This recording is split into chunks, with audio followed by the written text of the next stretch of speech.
Ibu mertua mencuri ATM-ku untuk berfoya. Foya tapi justru menuduhku memfitnahnya hingga aku dibentak suami. Saat makan malam aku tunjukkan semua bukti. Hingga buat semua orang syok dengan kelakuan ibu mertua tak tahu diri itu. Halo Bunda, selamat datang kembali ya. Semoga Bunda semuanya dalam keadaan sehat dan bahagia ya. Sebelum masuk ke ceritanya silahkan Bunda-Bunda semuanya absen terlebih dahulu ya. Bunda semuanya dari daerah mana saja. Yang sudah subscribe semoga rezekinya lancar ya. Langit senja di ufuk barat Jakarta melukiskan gradasi jingga dan ungu yang menenangkan. Pemandangan yang selalu kunikmati dari jendela apartemen kami di lantai 15. Aroma tumis bawang putih dan jahe menguar dari dapur. Berpadu dengan alunan musik jazz lembut yang kupasang. Di sofa, Bima, suamiku, tengah bersandar lelah dengan laptop masih menyala di pangkuannya. Aku tersenyum melihatnya. Inilah duniaku, surga kecil yang kami bangun bata demi bata selama 5 tahun pernikahan kami. Sayang, sebentar lagi matang, sapaku sambil mengaduk sup ayam di panci. Bima menggumam pelan, matanya masih terpejam. Baunya enak, Lin. Seperti biasa, masakanmu selalu jadi obat lelah paling mujarab. Aku, Alina, adalah seorang manajer keuangan di sebuah perusahaan startup.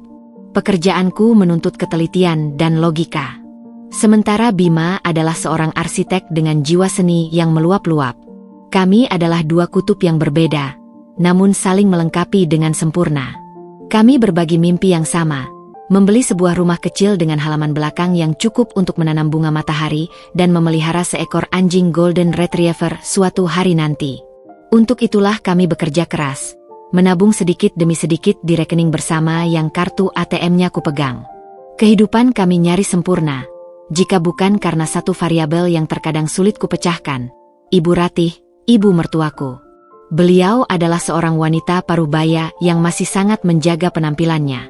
Selalu modis, dengan tatanan rambut yang tak pernah salah dan perhiasan yang berkilau di setiap kesempatan.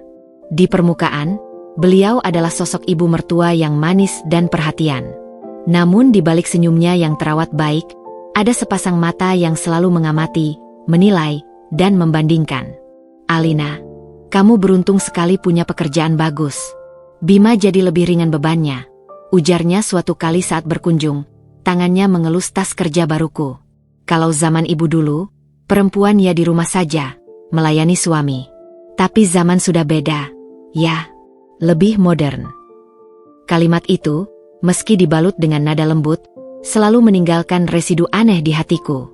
Aku tahu, jauh di lubuk hatinya, Ibu Ratih kurang suka dengan fakta bahwa aku memiliki penghasilan sendiri yang bahkan sedikit melampaui Bima. Baginya, itu mengusik tatanan alamiah di mana laki-laki seharusnya menjadi satu-satunya penopang utama. Kunjungan beliau ke apartemen kami adalah sebuah rutinitas. Terkadang seminggu sekali, terkadang menginap selama beberapa hari jika Bapak Hartono, ayah mertuaku, sedang ada urusan pekerjaan di luar kota. Dan akhir pekan ini adalah salah satunya. Wah, sup ayam jahe, kesukaan ibu, seru Ibu Ratih saat melangkah masuk ke dapur. Senyumnya merekah, namun matanya langsung tertuju pada beberapa kantong belanja dari supermarket premium yang tergeletak di meja. Belanja banyak sekali, Lin. Pasti mahal, ya. Aku tersenyum tipis. Mumpung lagi ada diskon, Bu. Sekalian stok untuk seminggu. Pintar sekali menantuku ini mengatur keuangan, pujinya, namun aku bisa menangkap nada sarkasme yang tipis di sana. Beliau kemudian duduk di meja makan, mengawasiku menyelesaikan masakan. Tadi ibu lihat di grup arisan, Bu Siska baru saja beli set perhiasan berlian baru. Katanya hadiah dari menantunya yang pengusaha sukses. Hebat, ya. Aku hanya mengangguk, sudah hafal arah pembicaraan ini. Cerita tentang teman-teman arisannya yang hidup mewah adalah menu wajib setiap kali beliau berkunjung. Seolah-olah itu adalah sebuah sindiran halus untuk Bima dan aku. Bima yang mendengar suara ibunya segera bangkit dan menyambutnya dengan pelukan hangat. Ibu sudah datang? Bima kangen. Ibu juga kangen sekali sama kamu, Bim, sahut Ibu Ratih. Tatapannya melembut saat menatap putra satu-satunya itu. Kamu ini jangan kerja terus. Lihat badanmu sampai kurus begitu. Inilah dualisme Ibu Ratih. Di hadapan Bima, beliau adalah ibu yang paling penyayang di dunia. Segala perhatiannya tercurah pada putranya. Bima, yang memang anak mama, selalu luluh dengan perlakuan itu. Ia tak pernah melihat sisi lain dari ibunya yang seringkali kulihat. Baginya, ibunya adalah malaikat tanpa celah. Malam itu, saat makan malam, suasana terasa hangat. Ibu Ratih tak henti-hentinya memuji masakanku, menyendokkan nasi untuk Bima, dan menceritakan kisah-kisah lucu dari masa kecil putranya. Aku ikut tertawa, mencoba menepis segala prasangka dan menikmati momen kebersamaan ini. Mungkin aku yang terlalu sensitif, pikirku. Mungkin ibu hanya ingin yang terbaik untuk kami. Setelah makan malam, saat aku sedang mencuci piring, Ibu Ratih mendekatiku. "Lin, dompetmu di mana? Ya? Tadi kayaknya ibu lihat di atas meja kopi," tanyanya dengan nada biasa saja. "Oh, iya, Bu. Tadi saya letakkan di sana," jawabku tanpa menoleh. "Kenapa, Bu?" "Tidak apa-apa, cuma mau pastikan saja aman. Takutnya nanti terselip atau jatuh. Biar ibu pindahkan ke kamarmu, ya?" tawarnya, terdengar sangat perhatian. "Tidak usah repot-repot, Bu. Nanti juga saya ambil," sahutku. "Sudah, tidak apa-apa. Sebentar saja," tegasnya. Aku mendengar langkah kakinya menjauh ke arah ruang tengah, lalu kembali ke arah kamar tidur kami. Ada jeda hening yang aneh selama beberapa detik. Sebuah firasat buruk yang samar melintas di benakku, namun segera ku tepis. Mana mungkin aku berburuk sangka pada ibu mertuaku sendiri? Beliau hanya mencoba membantu. Ketika aku selesai dan masuk ke kamar, aku melihat tas tanganku sudah tergeletak rapi di atas nakas. Dompetku ada di dalamnya. Semuanya terlihat normal. Ibu Ratih sudah berada di kamar tamu, sepertinya sedang bersiap untuk tidur. Malam itu, sebelum terlelap, Bima memelukku dari belakang. "Terima kasih ya, sayang. Sudah jadi istri dan menantu yang baik." Ibu kelihatannya senang sekali hari ini. Aku membalikkan badan dan membalas pelukannya. "Sama-sama. Aku juga senang kalau semua rukun." Aku memejamkan mata, mencoba meyakinkan diriku sendiri bahwa semuanya baik-baik saja. Bahwa harmoni di rumah kecil kami ini tidak akan terusik oleh apapun. Namun, aku tidak tahu, di dalam dompetku yang tampak aman itu, sebuah kartu ATM hasil jerih payahku, kartu yang menjadi simpul dari mimpi-mimpi kami, telah berpindah tangan. Malam itu, aku tidur dalam ketidaktahuan yang fana, sementara sebuah rencana egois mulai dijalankan dalam senyap di bawah atap yang sama. Benih konflik telah ditanam, menunggu waktu yang tepat untuk tumbuh dan menghancurkan segalanya. Pagi harinya, mentari menyelinap melalui celah gorden, membangunkan apartemen dengan cahayanya yang hangat. Aroma kopi yang baru diseduh sudah menguar, pertanda Bima sudah bangun lebih dulu. Aku mendapati suami dan ibu mertuaku sudah duduk di meja makan, terlibat dalam obrolan ringan yang terdengar ceria. "Nah, ini dia menantu kesayangan ibu sudah bangun," sapa Ibu Ratih, senyumnya tak lepas dari wajahnya. Pagi ini beliau terlihat lebih segar dari biasanya. "Sini, Lin, sarapan dulu. Tadi ibu sempat beli bubur ayam di depan," katanya langganan Bima. "Wah, terima kasih banyak, Bu. Jadi merepotkan," ujarku sambil menarik kursi. "Repot apa? Sama anak dan menantu sendiri, kok," balasnya sambil menyendokkan bubur ke mangkukku. Suasana sarapan itu terasa begitu normal dan damai. Bima tampak bahagia melihat kedekatan antara aku dan ibunya. Aku pun merasa lega, menyingkirkan sisa-sisa perasaan ganjil dari semalam. Aku menegur diriku dalam hati karena sempat berpikiran yang tidak-tidak. Sekitar pukul 9, Ibu Ratih pamit pulang. Bapak Hartono sudah menelepon, mengatakan bahwa beliau sudah dalam perjalanan pulang ke rumah mereka di pinggir kota. "Jaga Bima baik-baik ya, Lin," pesan Ibu Ratih sambil memelukku erat di ambang pintu. Pelukannya terasa kencang. "Kamu menantu kesayangan ibu. Kapan-kapan kita harus pergi belanja dan ke salon bareng, ya?" "Tentu, Bu. Hati-hati di jalan," jawabku tulus. Aku dan Bima melambaikan tangan hingga taksi yang ditumpangi Ibu Ratih menghilang di tikungan jalan. Setelahnya, kami menjalani sisa hari Minggu itu dengan santai. membersihkan apartemen, menonton film, dan bermalas-malasan. Semuanya terasa kembali seperti biasa. Masalah baru muncul keesokan harinya, hari Senin. Setelah pulang kerja, aku berencana untuk mampir ke supermarket untuk membeli beberapa bahan makanan yang habis.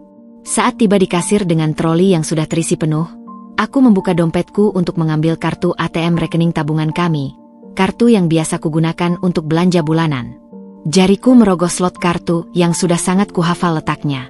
Kosong. Aku mengerutkan dahi. Mungkin terselip di slot lain. Aku menarik keluar semua kartu, satu persatu, meletakkannya di atas meja kasir yang sempit.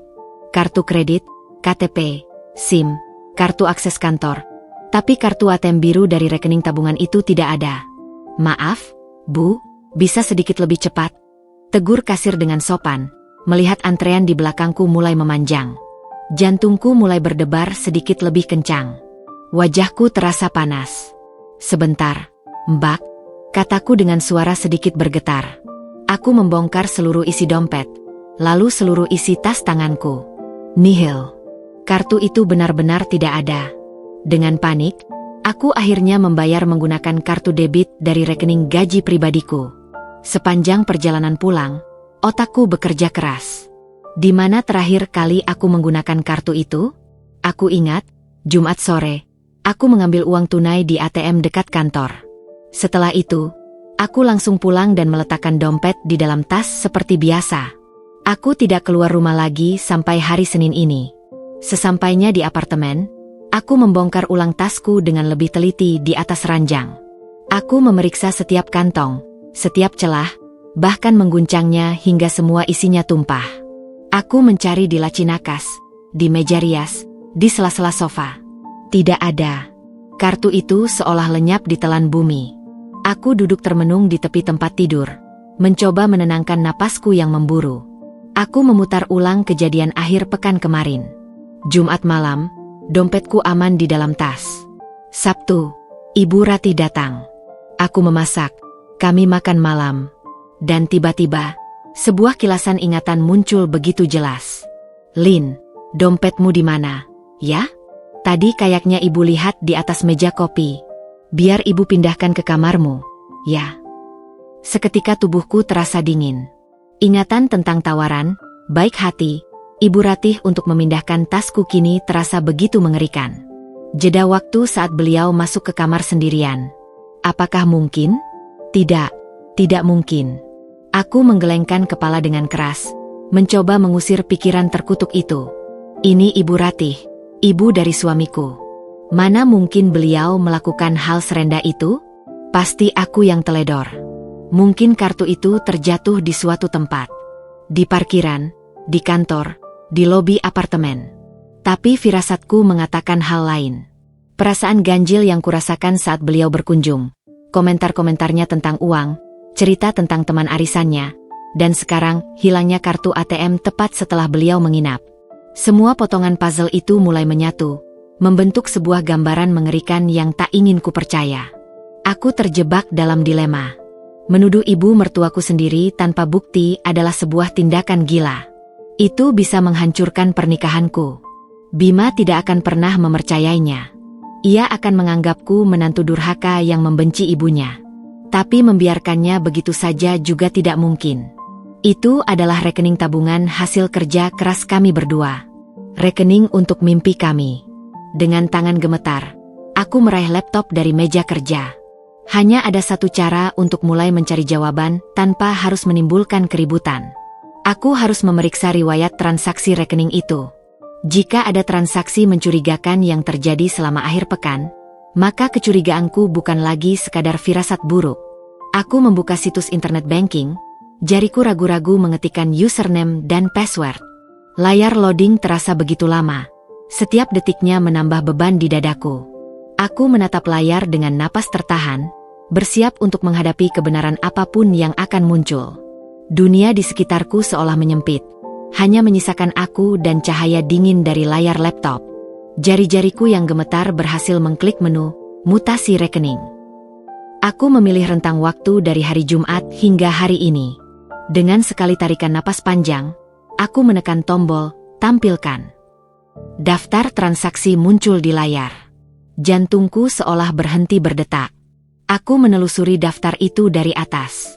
Ada transaksi terakhirku pada hari Jumat sore, penarikan tunai di ATM dekat kantor. Itu benar. Setelah itu, mataku terpaku pada baris-baris berikutnya. Baris-baris transaksi yang bukan aku pelakunya. Sabtu, 23 Agustus 2025. Debit, butik, Elegante, Grand Indonesia, Rp8.500.000. Sabtu, 23 Agustus 2025. Debit, restoran, Le Jardin, Plaza Senayan, Rp2.350.000. Minggu, 24 Agustus 2025. Tarik tunai ATM, Pondok Indah Mall, Rp5 juta. Total ada 3 transaksi asing dengan jumlah yang fantastis. Rp15.850.000. Uang tabungan kami untuk cicilan rumah, hasil dari lembur dan penghematan berbulan-bulan, terkuras dalam waktu kurang dari 48 jam. Napasku tercekat. Ruangan ber-AC ini mendadak terasa pengap dan panas. Kepalaku pening. Butik, Elegante? Restoran, Le Jardin? Itu adalah tempat-tempat mahal yang sering Ibu Ratih sebutkan saat menceritakan gaya hidup teman-teman sosialitanya. Tempat-tempat yang aku dan Bima tidak pernah datangi karena kami sadar betul prioritas keuangan kami. Dan penarikan tunai di Pondok Indah Mall pada hari Minggu, itu adalah hari di mana Ibu Ratih pamit pulang. Lokasi mal itu searah dengan jalan menuju rumahnya. Semua keraguan sirna. Semua penyangkalan luruh tak bersisa. Ini bukan lagi firasat atau kecurigaan. Ini adalah fakta. Kebenaran yang begitu pahit dan menyakitkan terpampang nyata dalam deretan angka dan huruf di layar laptopku. Ibu Ratih, ibu mertuaku, wanita yang pagi tadi memelukku dan memanggilku menantu kesayangan, telah mencuri kartu ATM-ku. Beliau menggunakannya untuk berfoya-foya, membeli barang-barang mewah dan makan di restoran mahal, lalu mengambil sisa uang tunainya. Darahku terasa mendidih. Amarah yang pekat naik dari perut hingga ke kerongkongan. Bagaimana bisa beliau setega ini? Ini bukan hanya tentang uang. Ini adalah pengkhianatan. Sebuah tusukan dari belakang yang dilakukan oleh orang yang seharusnya menjadi keluarga. Kepercayaan yang kucoba bangun selama ini hancur berkeping-keping. Namun di bawah lapisan amarah itu, ada rasa perih yang luar biasa. Rasa sakit karena telah dibohongi mentah-mentah. Rasa kecewa karena Bima, suamiku, pasti akan berada di posisi yang sangat sulit. Aku tersadar dari lamunanku oleh dering ponsel. Tanpa berpikir, aku segera meraih ponselku. Hal pertama yang harus kulakukan adalah mengamankan sisa uang kami. Dengan tangan yang masih sedikit gemetar, aku menelepon layanan pelanggan bank. Selamat sore, saya Alina. Selamat sore. Saya Alina. Saya mau melaporkan kehilangan kartu ATM dan ingin melakukan pemblokiran segera. Kataku dengan suara yang kuusahakan setenang mungkin. Setelah melalui beberapa prosedur verifikasi yang terasa seperti selamanya, petugas di seberang telepon akhirnya mengonfirmasi. Baik, Ibu Alina. Kartu ATM dengan nomor sekian sudah berhasil kami blokir. Kartu tersebut sudah tidak bisa digunakan untuk transaksi apapun. Terima kasih. Jawabku lirih, lalu menutup telepon. Satu masalah selesai, namun masalah yang jauh lebih besar kini ada di hadapanku. Aku menyimpan tangkapan layar, screenshot, dari mutasi rekening itu ke dalam sebuah folder tersembunyi di laptopku. Ini adalah buktiku, amunisiku. Apa yang harus aku lakukan sekarang? Melabrak Ibu Ratih?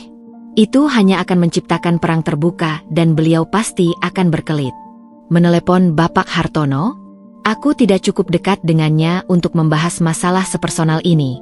Hanya ada satu orang yang harus tahu. Hanya ada satu orang yang berhak tahu.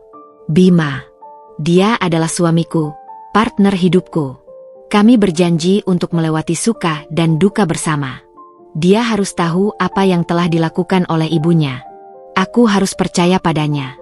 Aku harus percaya bahwa dia akan melihat kebenaran dan berada di sisiku. Aku melirik jam dinding. Pukul 7 malam. Sebentar lagi Bima pulang. Aku bangkit, mencoba merapikan penampilanku di cermin. Wajahku pucat dengan mata yang sedikit memerah. Aku menyiapkan makan malam yang sudah kumasak sebelumnya, menatanya di meja makan, mencoba menciptakan suasana senormal mungkin. Tapi semua itu terasa seperti kepura-puraan. Udara di dalam apartemen surga kami terasa berat dan menyesakan. Setiap detik penantian terasa seperti 1 jam. Aku duduk di sofa, memeluk lututku, menatap kosong ke arah pintu depan. Menunggu suara kunci yang akan menentukan segalanya.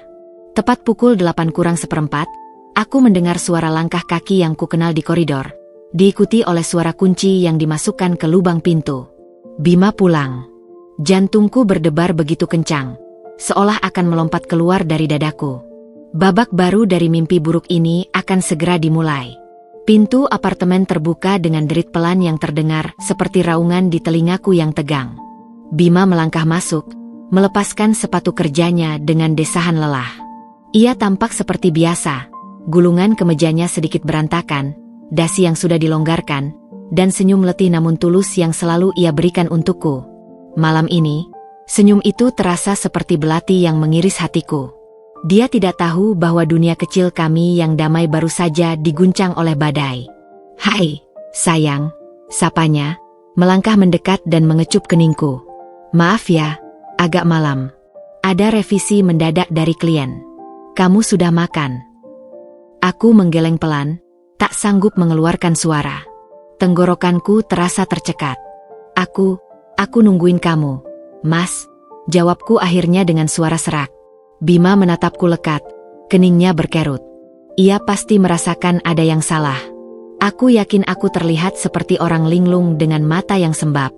"Kamu kenapa, Lin? Sakit? Atau ada masalah di kantor?" tanyanya. Nada suaranya langsung berubah khawatir. Tangannya terulur untuk memeriksa suhu di dahiku. "Aku nggak apa-apa," dustaku. "Mungkin cuma capek.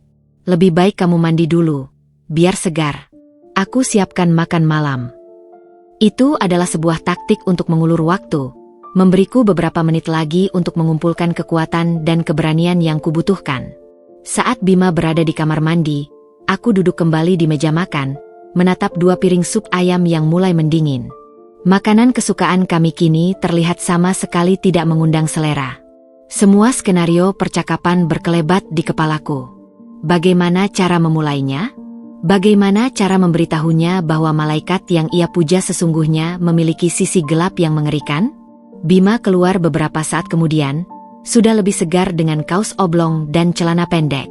Ia duduk di hadapanku, siap untuk makan. Namun ia menghentikan gerakan tangannya saat melihat aku hanya diam, menatap kosong ke arah piring. "Alina, ada apa sebenarnya?"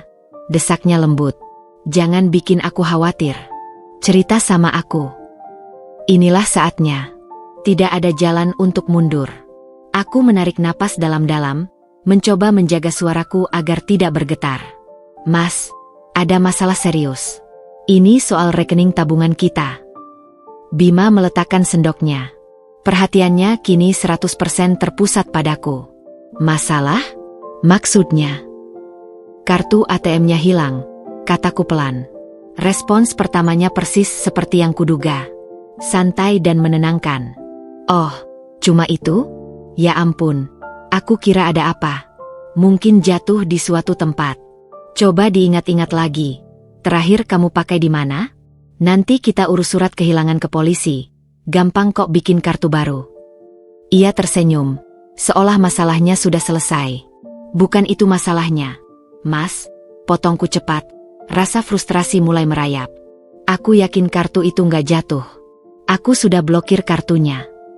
Senyum di wajah Bima memudar. "Diblokir? Kenapa? Memangnya kenapa sampai siyakin itu?" Aku tidak menjawab, hanya bangkit dari kursi dan berjalan ke arah laptop yang masih menyala di meja kerja. Aku memberi isyarat agar ia mengikutiku. Dengan ragu, Bima bangkit dan berdiri di belakangku, menatap layar laptop. Aku membuka folder tersembunyi itu dan menampilkan gambar tangkapan layar dari mutasi rekening. "Lihat ini," bisikku.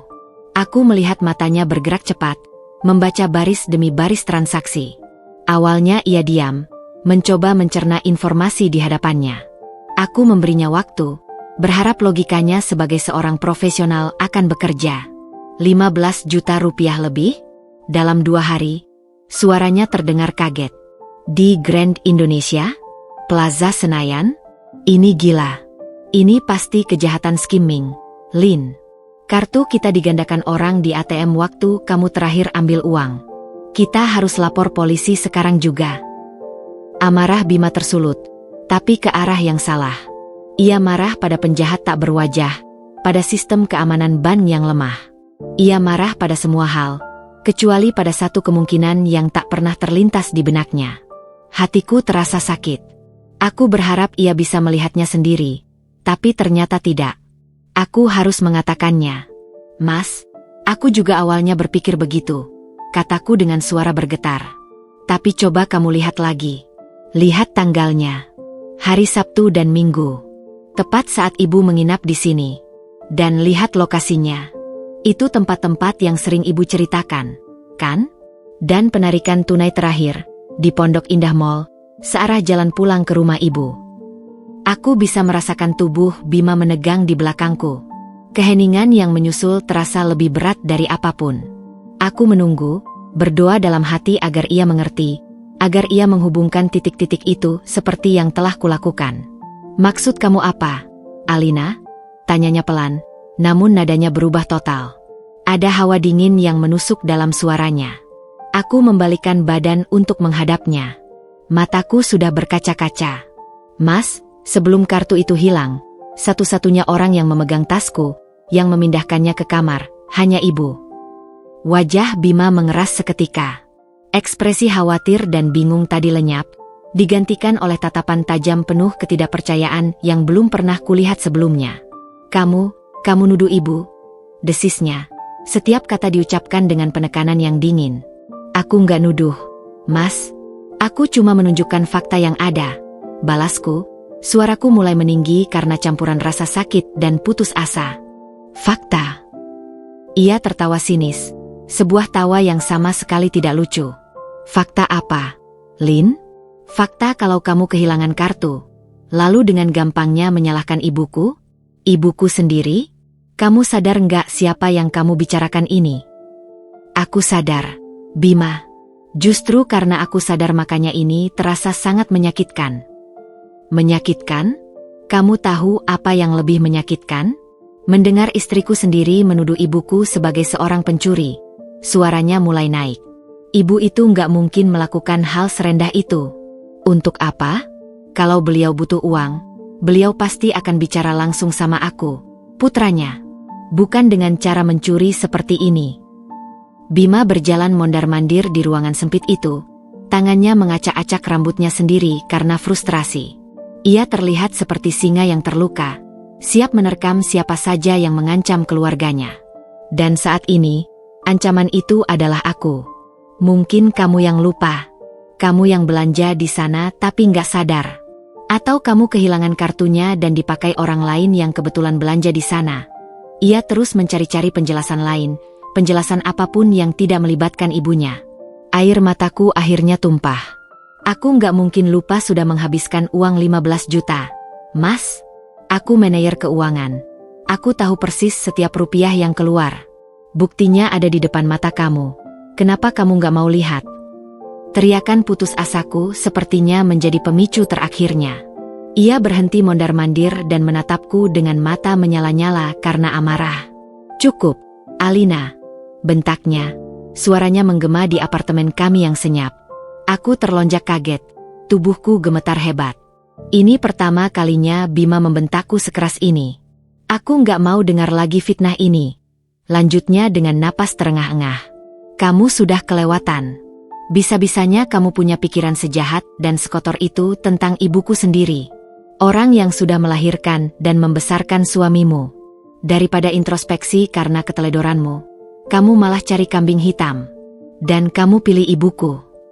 Kata-kata itu menghantamku seperti bogem mentah. Fitnah. Pikiran kotor. Teledor. Kambing hitam. Setiap kata terasa seperti racun yang meresap ke dalam jiwaku. Ia menatapku dengan tatapan yang bercampur antara amarah dan kekecewaan yang mendalam. Seolah aku adalah orang asing yang baru saja ia temui. Tanpa berkata apa-apa lagi, Bima berbalik, mengambil kunci mobilnya di atas meja, dan berjalan menuju pintu. "Mas, kamu mau kemana?" tanyaku lirih di tengah isak tangisku. "Pergi. Aku butuh udara," jawabnya dingin tanpa menoleh. Aku tidak bisa berada satu ruangan dengan orang yang sudah menuduh ibuku sendiri sebagai pencuri. Pintu dibanting hingga tertutup, menyisakan keheningan yang memekakkan telinga. Aku luruh ke lantai, tenagaku seakan terkuras habis. Isak tangisku pecah tak tertahankan. Dinding pertama yang kuhadapi ternyata bukanlah ibu mertuaku, melainkan suamiku sendiri. Aku sendirian dalam pertarungan ini. Benar-benar sendirian. Keheningan yang ditinggalkan Bima setelah bantingan pintu itu terasa lebih menyakitkan daripada bentakannya. Di apartemen yang dulu penuh tawa dan musik lembut, kini hanya ada gema dari kata-kata kasarnya. Fitnah, pikiran kotor, kambing hitam. Aku duduk terisak di lantai yang dingin untuk waktu yang lama, membiarkan air mata membasahi piyamaku. Setiap isakan adalah luapan dari rasa sakit, kecewa, dan keterkejutan. Aku tidak hanya kehilangan uang, aku merasa telah kehilangan partnerku, belahan jiwaku.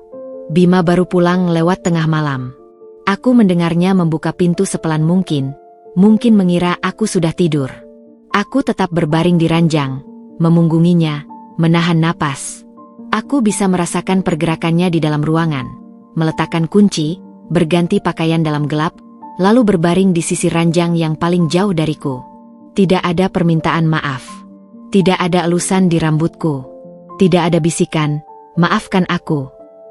Hanya ada jurang dingin yang membentang di antara kami di atas kasur yang sama. Malam itu adalah malam terpanjang dalam pernikahan kami. Keesokan harinya, perang dingin dimulai. Pagi itu, Bima bangun lebih dulu dan membuat kopinya sendiri dalam diam. Saat aku masuk ke dapur, ia hanya melirik sekilas tanpa mengucapkan sepatah kata pun. Lalu berjalan ke balkon dengan cangkir di tangannya, menciptakan jarak fisik di antara kami. Sarapan yang biasanya kami nikmati bersama sambil mengobrol, kini kami lalui dalam kebisuan yang canggung. Hanya suara denting sendok dan garpu yang mengisi kekosongan. Suasana begitu tegang hingga aku merasa bisa mengirisnya dengan pisau. "Aku pulang malam hari ini. Ada meeting," ujarnya datar tanpa menatapku, saat ia bersiap-siap berangkat kerja. "Oke," jawabku singkat, mataku terpaku pada cangkir teh di tanganku. Itulah seluruh percakapan kami. Komunikasi kami tereduksi menjadi pertukaran informasi seperlunya, layaknya dua orang asing yang kebetulan tinggal di atap yang sama. Di kantor, aku tidak bisa berkonsentrasi. Angka-angka di layar monitor seakan menari-nari. Wajah Bima yang marah dan kecewa terus berkelebat di benakku, diselingi oleh gambar tangkapan layar mutasi rekening. Aku membuat beberapa kesalahan konyol dalam laporan yang kukerjakan, sesuatu yang sangat tidak biasa bagiku, sampai atasanku menegur dan menyuruhku untuk lebih fokus. Perasaan terisolasi ini begitu menyesakan. Aku tidak punya siapa-siapa untuk diajak bicara. Menceritakan ini pada keluargaku hanya akan memperkeruh suasana dan membuat mereka khawatir. Sahabat-sahabatku, aku malu. Aku malu mengakui bahwa suamiku lebih membela ibunya yang jelas-jelas bersalah daripada diriku, istrinya. Aku malu mengakui bahwa fondasi rumah tanggaku ternyata serapuh ini. 2 hari berlalu dalam siklus keheningan yang menyiksa. Bima selalu pulang larut, dan kami tidur saling memunggungi. Apartemen yang dulu menjadi surga kecilku, kini terasa seperti penjara yang dingin. Luka di hatiku masih basah, namun perlahan, di atas luka itu mulai tumbuh sesuatu yang lain. Sesuatu yang lebih keras dan lebih dingin dari sekadar kesedihan. Sesuatu itu adalah kemarahan yang membeku menjadi tekad. Pemicunya datang di hari ketiga, Rabu siang, dalam bentuk sebuah panggilan telepon. Nama, ibu mertua, muncul di layar ponselku. Jantungku berdebar kencang. Setengah ingin menolak panggilan itu, setengah lagi penasaran. Dengan tangan gemetar, aku menggeser ikon hijau. "Halo, Bu," sapaku, berusaha keras agar suaraku terdengar normal. "Alina, sayang. Apa kabar? Kok Bima di telepon susah sekali dari kemarin. Sibuk terus ya dia?" Suara Ibu Ratih terdengar riang gembira, tanpa beban sedikit pun. Mendengar suaranya yang seolah tidak terjadi apa-apa membuat darahku berdesir. "Iya, Bu. Mas Bima sedang banyak pekerjaan, jawabku singkat. Oh, begitu. Jaga kesehatan suami kamu. Ya, jangan sampai lupa makan. Nasihatnya terdengar seperti ibu mertua yang paling perhatian di dunia. Lalu, dengan nada yang lebih bersemangat, ia melanjutkan. Oh iya, ibu mau cerita. Kemarin ibu pakai baju baru yang ibu beli pas jalan-jalan kemarin lusa. Teman-teman arisan pada pangling. Katanya ibu kelihatan 10 tahun lebih muda. Bahannya bagus sekali. Memang ada harga ada rupa. Ya, Lin. Aku memejamkan mata, mencengkeram pulpen di tanganku begitu erat hingga buku-buku jariku memutih. Baju baru. Baju seharga jutaan rupiah yang ia beli menggunakan uang hasil keringatku. Uang untuk mimpi-mimpiku. Dan kini ia membanggakannya padaku, tanpa rasa bersalah sedikitpun. Sungguh sebuah puncak ironi yang luar biasa. Wah, baguslah kalau begitu, Bu, jawabku dengan suara tertahan.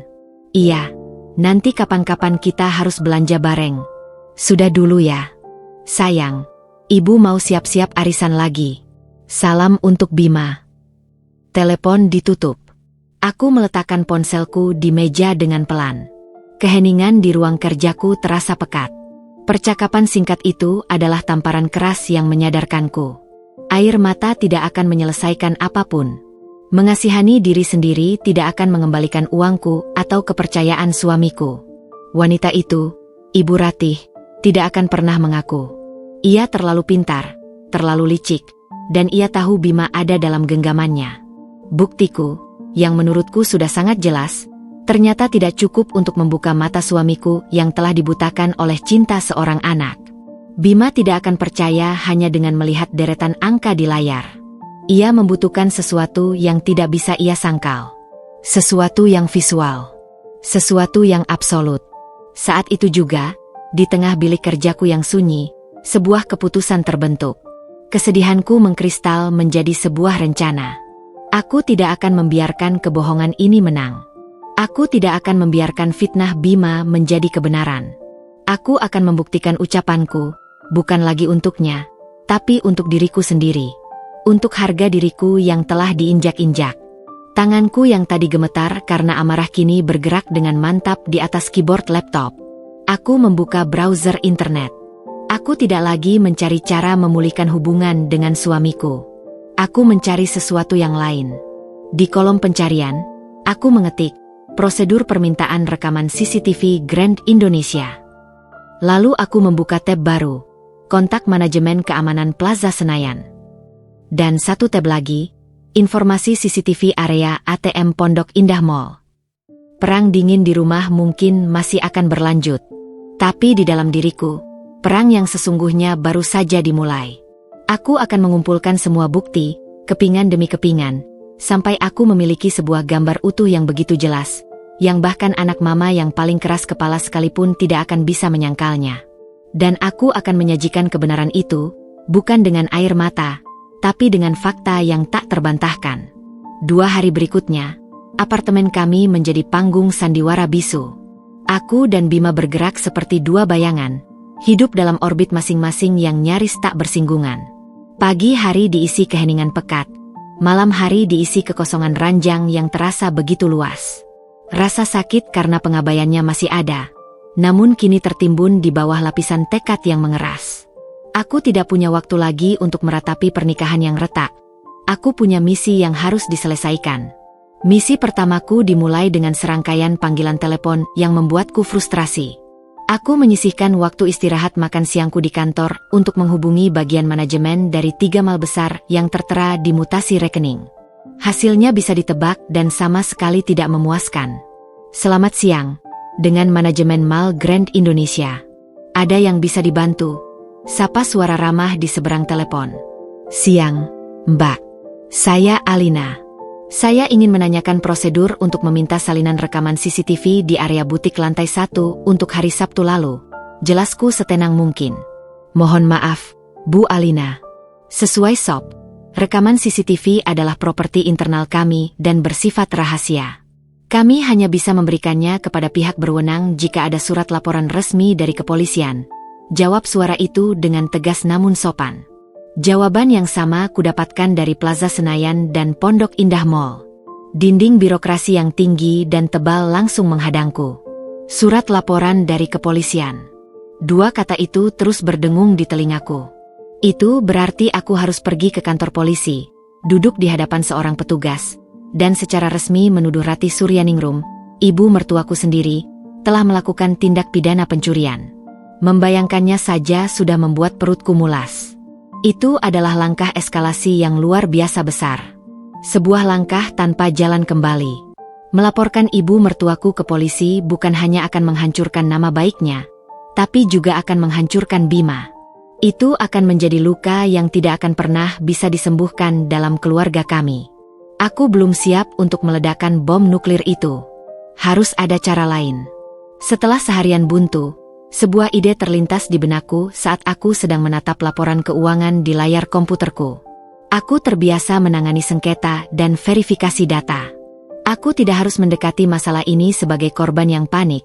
Aku bisa mendekatinya sebagai seorang profesional yang sedang melakukan investigasi internal. Targetku bukan lagi manajemen mal yang besar dan kaku, melainkan unit yang lebih kecil dan mungkin lebih fleksibel, toko itu sendiri. Keesokan harinya, hari Jumat, aku memutuskan untuk mengambil cuti setengah hari. Tujuanku adalah butik Elegante di Grand Indonesia, lokasi transaksi terbesar. Aku berdandan serapi mungkin, mengenakan blus terbaikku dan blazer kerja, menata rambutku dengan rapi, dan membawa tas kerja yang terlihat profesional. Penampilan adalah segalanya. Aku tidak boleh terlihat seperti wanita yang sedang kalut, melainkan seperti seseorang yang memegang kendali. Lonceng kecil berbunyi saat aku mendorong pintu kaca butik yang berat itu. Aroma parfum mahal yang lembut menyambutku. Di dalam, beberapa wanita sosialita sedang melihat-lihat gaun, dilayani oleh pramuniaga yang tanpa celah. Suasananya begitu mewah, begitu berjarak dari duniaku. Aku bisa membayangkan dengan jelas bagaimana Ibu Ratih, dengan mata berbinar, berjalan di antara rak-rak pakaian ini. Aku mendekati meja kasir dan meminta untuk berbicara dengan manajer toko. Beberapa saat kemudian, seorang wanita berusia akhir 30-an dengan penampilan yang sangat apik menghampiriku. Namanya tersemat di bajunya, Widi. "Selamat siang, Bu. Saya Widi, manajer butik ini. Ada yang bisa saya bantu?" Tanyanya dengan senyum profesional. "Selamat siang, Bu Widi. Saya Alina." Aku menjabat tangannya dengan tegas. "Saya kesini untuk melakukan konfirmasi mengenai sebuah transaksi yang terjadi di butik ini hari Sabtu lalu, tanggal 23 Agustus, sekitar pukul 3 sore. Wajah Bu Widi menunjukkan ekspresi waspada. "Konfirmasi seperti apa ya, Bu?" "Ada sengketa transaksi yang sedang saya coba selesaikan dengan pihak bank," jelasku dengan nada datar dan tenang, seolah ini adalah bagian dari pekerjaan rutinku. "Sebuah transaksi sebesar 8,5 juta rupiah tercatat dilakukan menggunakan kartu saya di sini. Sebelum saya menempuh jalur resmi yang lebih rumit dengan pihak bank dan berwenang, saya hanya butuh melakukan verifikasi visual singkat untuk memastikan siapa yang melakukan transaksi tersebut." Aku sengaja menggunakan istilah-istilah seperti sengketa transaksi dan verifikasi visual untuk membuat permintaanku terdengar seperti prosedur standar, bukan permohonan seorang korban. Bu Widi tampak berpikir sejenak. "Biasanya untuk hal seperti ini kami tetap membutuhkan surat resmi, Bu. Ini menyangkut privasi pelanggan kami yang lain." "Saya sangat paham dan menghargai kebijakan privasi Anda, Bu," balasku cepat. "Itulah mengapa saya tidak meminta salinan rekamannya. Saya hanya ingin melihat monitornya selama beberapa detik, tepat di jam dan tanggal tersebut. Saya hanya ingin memastikan apakah itu orang yang saya kenal atau terjadi penyalahgunaan kartu oleh pihak tak dikenal. Ini akan sangat membantu saya dalam menentukan langkah selanjutnya. Jika terbukti ini adalah penyalahgunaan oleh orang asing, tentu saya akan segera membuat laporan polisi dan kembali ke sini dengan surat resmi." Logikaku sepertinya berhasil. Aku memberinya dua pilihan, membantuku sebentar secara tidak resmi, atau menghadapi kemungkinan urusan yang lebih panjang dan rumit dengan polisi. Kelihatannya ia lebih memilih yang pertama. Ia menghela napas pelan. "Transaksi yang cukup besar, ya," gumamnya, mungkin ikut penasaran. "Baiklah, Bu Alina. Saya rasa saya bisa bantu. Tapi saya tegaskan, saya tidak bisa memberikan salinan apapun dan ini hanya untuk ibu lihat sekilas saja. Jantungku melonjak, namun aku berhasil menjaga ekspresi wajahku tetap tenang dan profesional. Terima kasih banyak, Bu Widi. Saya sangat menghargainya. Mari, ikut saya ke ruangan saya di belakang, ajaknya. Aku mengikutinya melewati deretan gaun sutra dan tas kulit yang harganya setara dengan gajiku sebulan. Setiap langkah terasa begitu berat. Aku berjalan menuju sebuah kebenaran yang mungkin akan lebih menyakitkan dari yang kubayangkan. Kami tiba di depan sebuah pintu kayu. Bu Widi membukanya, menampakkan sebuah ruangan kantor kecil yang rapi dengan sebuah monitor komputer di sudutnya yang menampilkan beberapa kotak rekaman CCTV. Silakan duduk, Bu. Biar saya cari rekamannya di tanggal dan jam yang ibu sebutkan, ujarnya sambil duduk di depan komputer. Aku duduk di kursi di hadapannya. Tanganku terkepal erat di pangkuanku hingga buku-buku jariku memutih. Napasku terasa sesak. Ini dia. Tidak ada lagi jalan untuk lari dari kenyataan. Sebentar lagi, aku akan melihatnya dengan mata kepalaku sendiri. Ruangan kantor Bu Widi terasa kedap suara. Di luar sana, hiruk-pikuk mal dan alunan musik yang elegan sama sekali tidak terdengar. Yang ada hanya suara dengung pelan dari unit komputer dan ketukan jari Bu Widi di atas keyboard saat ia mencari file rekaman. Bagiku, suara yang paling keras adalah debaran jantungku sendiri, yang rasanya memukul-mukul tulang rusukku seperti genderang perang. Aku menatap layar monitor, menahan napas. Sabtu, tanggal 23, sekitar jam 3 sore, ya. Gumam Bu Widi sambil menggerakkan mouse. Ia mengklik beberapa folder.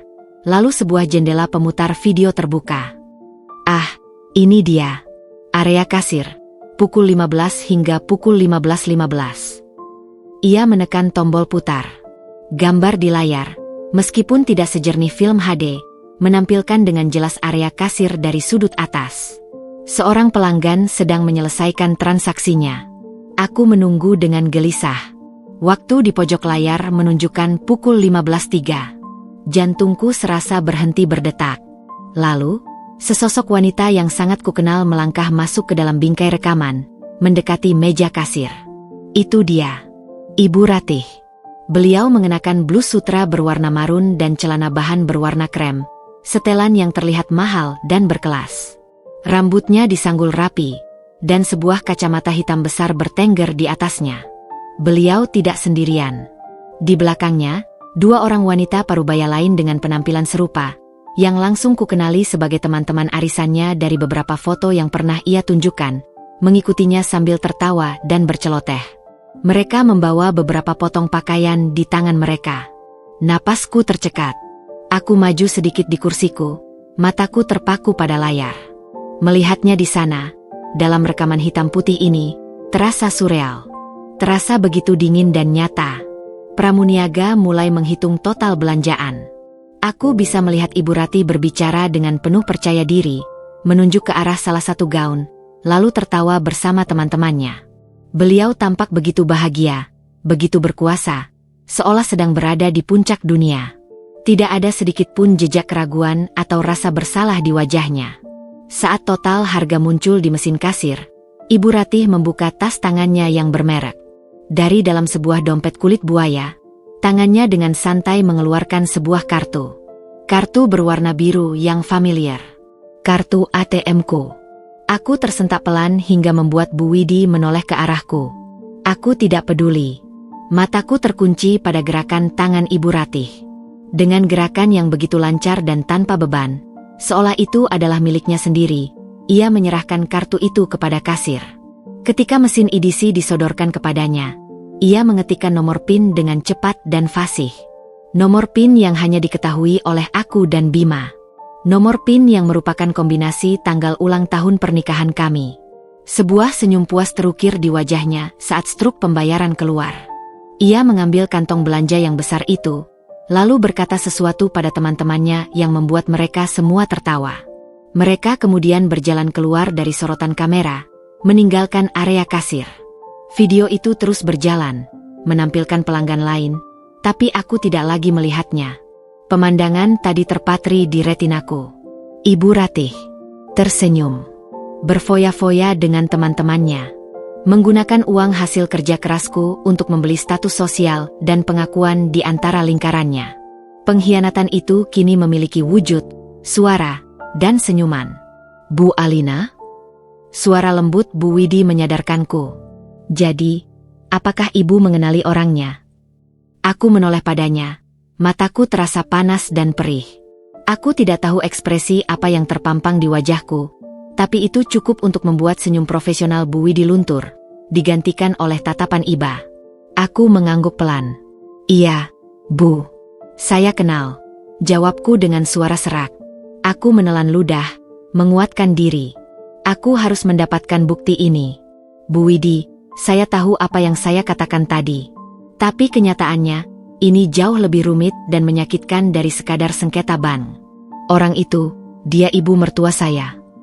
Pengakuanku membuat Bu Widi terdiam.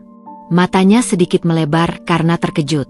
Ia menatapku, lalu kembali ke layar monitor yang kini kuhentikan. Pos, tepat di gambar wajah Ibu Ratih yang sedang tersenyum. Dalam sekejap, ia seolah mengerti seluruh beban yang sedang kupikul. Saya mohon, Bu, pintaku dengan suara memelas, menanggalkan semua topeng profesionalisme. Saya butuh bukti ini. Saya tidak tahu harus bagaimana lagi. Suami saya tidak percaya pada saya. Bu Widi tampak bimbang. Ia menghela napas panjang, terlihat jelas pertarungan batin di dalam dirinya antara peraturan perusahaan dan rasa empatinya sebagai sesama wanita.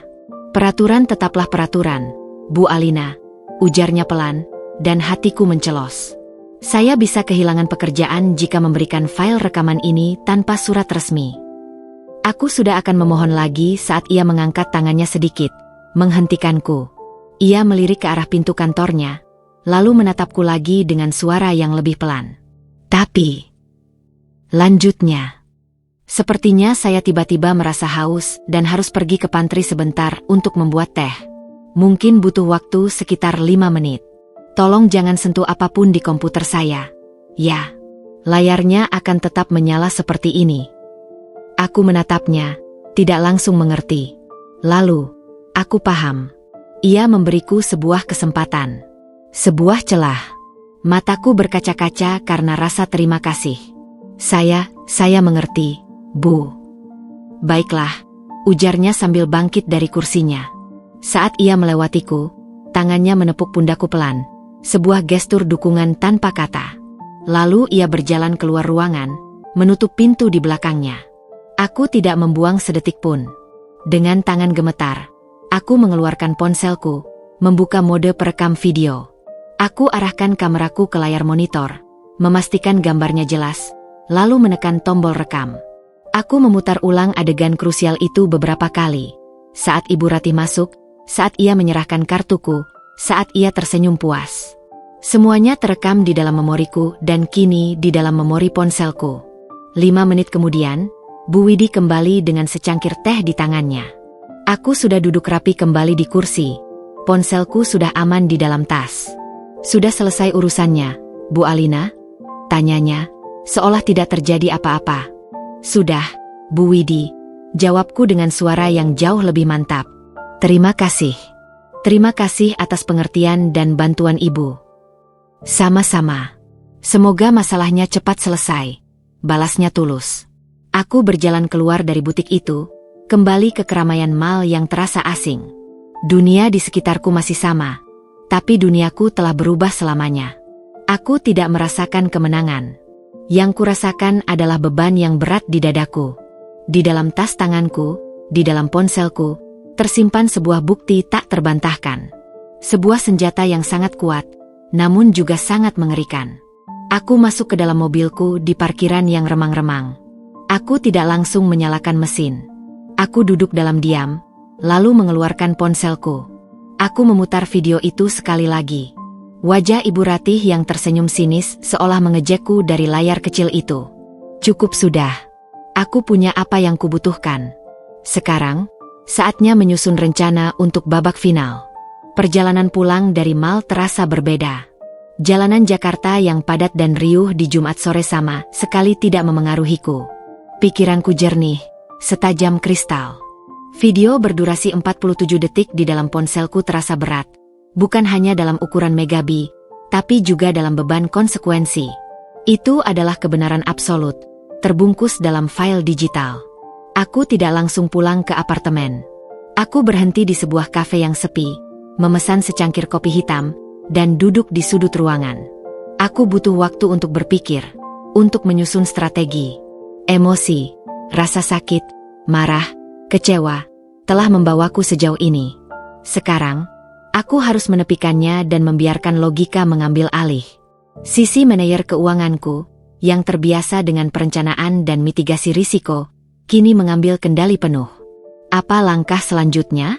Pilihan pertama yang paling jelas adalah menunjukkan video ini langsung kepada Bima. Menghempaskan ponsel di hadapannya dan berkata, "Lihat. Lihat dengan mata kepalamu sendiri siapa maling yang selama ini kau bela."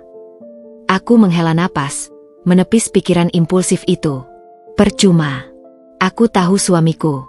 Dalam kondisinya yang sekarang, di mana egonya terluka dan baktinya pada sang ibu begitu membabi buta, ia tidak akan menerima bukti ini dengan kepala dingin. Ia mungkin akan menuduhku merekayasa video, melakukan deepfake, atau 1001 dalih lainnya untuk melindungi benteng pertahanan yang telah ia bangun di sekeliling ibunya. Konfrontasi pribadi hanya akan menjadi babak baru dari bentakan dan bantingan pintu. Itu tidak akan menyelesaikan apapun dan hanya akan memberinya kesempatan untuk memperingatkan ibunya. Pilihan kedua, mengirimkannya diam-diam kepada Bapak Hartono, ayah mertuaku. Beliau adalah pria yang bijaksana dan rasional. Mungkin beliau akan mempercayaiku. Tapi ini juga berisiko. Ibu Ratih sangat pandai memanipulasi suaminya.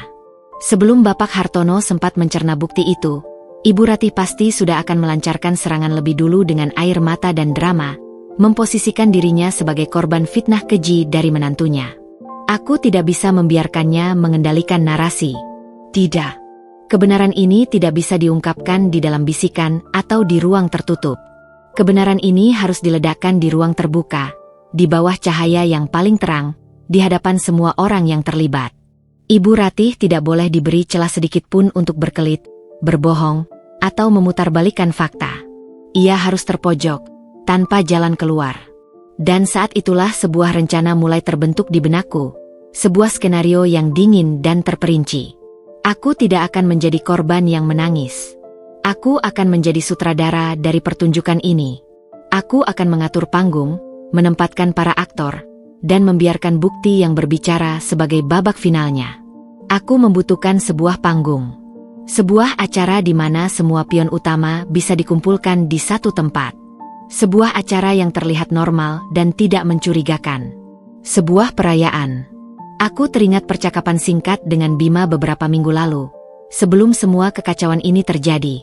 Ia pernah bercerita bahwa ayahnya, Bapak Hartono, akan segera mendapatkan promosi jabatan di kantornya. Sebuah pencapaian besar yang pantas dirayakan. Itu dia. Kunciku. Aku akan menjadi menantu yang baik. Aku akan menjadi inisiator dari sebuah makan malam keluarga untuk merayakan promosi Bapak Hartono. Aku akan mengundang mereka semua ke apartemenku, wilayah kekuasaanku. Bima, yang merasa bersalah namun terlalu gengsi untuk mengakuinya, pasti akan menyambut baik gestur damai dariku ini. Bapak Hartono akan merasa tersanjung. Dan Ibu Ratih, beliau akan datang dengan senyum kemenangan, merasa telah berhasil menaklukkan menantunya yang pembangkang, tanpa menyadari bahwa ia sedang berjalan lurus ke dalam perangkap yang telah kusiapkan. Di mejaku sendiri, di rumahku sendiri, aku akan mengendalikan semuanya. Rencana itu terasa kejam, terasa dingin. Sebagian kecil dari diriku merasa ngeri dengan sisi kalkulatif yang baru kutemukan dalam diriku ini. Tapi sisi yang lebih besar, sisi yang telah terluka dan dikhianati, berbisik bahwa ini adalah satu-satunya jalan. Ini bukan lagi tentang uang. Ini tentang kebenaran. Tentang mengembalikan kehormatan namaku yang telah diinjak-injak. Setelah kopiku habis, aku merasa jauh lebih tenang dan fokus. Aku pulang ke apartemen. Bima sudah ada di sana, sedang menonton televisi dengan volume pelan. Ia melirikku saat aku masuk, tatapannya masih dingin, lalu kembali menatap layar. Keheningan yang biasa menyelimuti kami. Tapi malam ini, Aku tidak lagi merasakannya sebagai siksaan. Aku merasakannya sebagai ketenangan sebelum badai. Aku meletakkan tasku, lalu mengambil ponselku dan berjalan ke balkon. Dengan napas yang kuatur agar terdengar normal, aku mencari kontak, bapak mertua, dan menekan tombol panggil. Telepon berdering 2 kali sebelum diangkat. Halo, Alina? Tumben telepon bapak, sapa suara beratnya yang ramah. Aku memasang suaraku yang paling manis dan ceria. Sebuah kemampuan akting yang tidak kusadari kumiliki. Halo, Bapak. Ini Alina.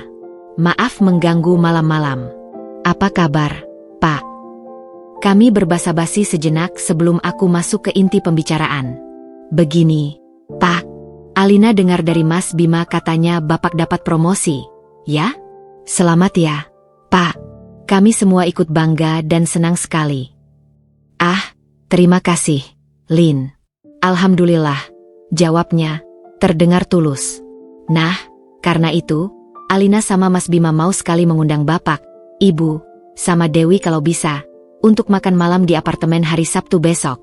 Anggap saja syukuran kecil-kecilan dari kami. Pak, Alina yang akan masak semua makanan kesukaan Bapak, ujarku lancar. Setiap kata manis yang keluar dari mulutku terasa seperti kebohongan. Tapi ini adalah bagian dari skenario. Ada jeda sejenak. Aku bisa membayangkan Bapak Hartono tersenyum di seberang sana, senang dengan perhatian menantunya. Wah, ide bagus sekali itu. Tentu saja kami mau datang. Ibu pasti senang sekali. Terima kasih banyak ya, Alina. Kamu memang menantu yang perhatian. Sama-sama, Pak. Justru kami yang senang kalau Bapak dan Ibu bisa datang, jawabku. Setelah memastikan jadwal, telepon pun ditutup. Aku berdiri mematung di balkon, menatap lampu-lampu kota yang berkelip di kejauhan.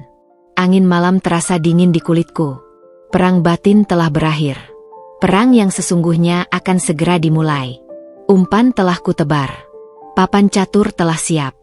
Dan pada Sabtu malam, semua pion akan berada di tempatnya. Menantikan gerakan terakhir dari Sang Ratu. Hari Sabtu, 30 Agustus 2025. Aku terbangun sebelum fajar menyingsing. Udara pagi masih terasa sejuk dan sunyi, namun di dalam diriku, ada badai yang bergejolak. Hari ini adalah hari penentuan. Aku tidak merasa gugup, hanya ada sebuah ketenangan yang dingin dan aneh, seperti ketenangan seorang prajurit sebelum melangkah ke medan perang. Aku memulai hariku di dapur. Tanganku bergerak dengan efisiensi mekanis. Aku mengeluarkan semua bahan terbaik yang kubeli kemarin. Aku akan memasak hidangan-hidangan favorit mereka. Untuk Bapak Hartono, aku akan membuat rendang daging yang empuk dengan bumbu medok yang meresap sempurna. Untuk Dewi, adik iparku, udang saus Padang. Dan untuk Ibu Ratih, aku akan memasak opor ayam dengan taburan bawang goreng yang melimpah, hidangan yang selalu ia puji setinggi langit. Ironis. Aku meracik bumbu untuknya. Sementara di dalam hatiku aku sedang meracik kejatuhannya. Setiap irisan bawang, setiap tumbukan bumbu, terasa seperti langkah yang membawaku lebih dekat pada tujuanku. Sekitar pukul 9 pagi, Bima terbangun dan masuk ke dapur.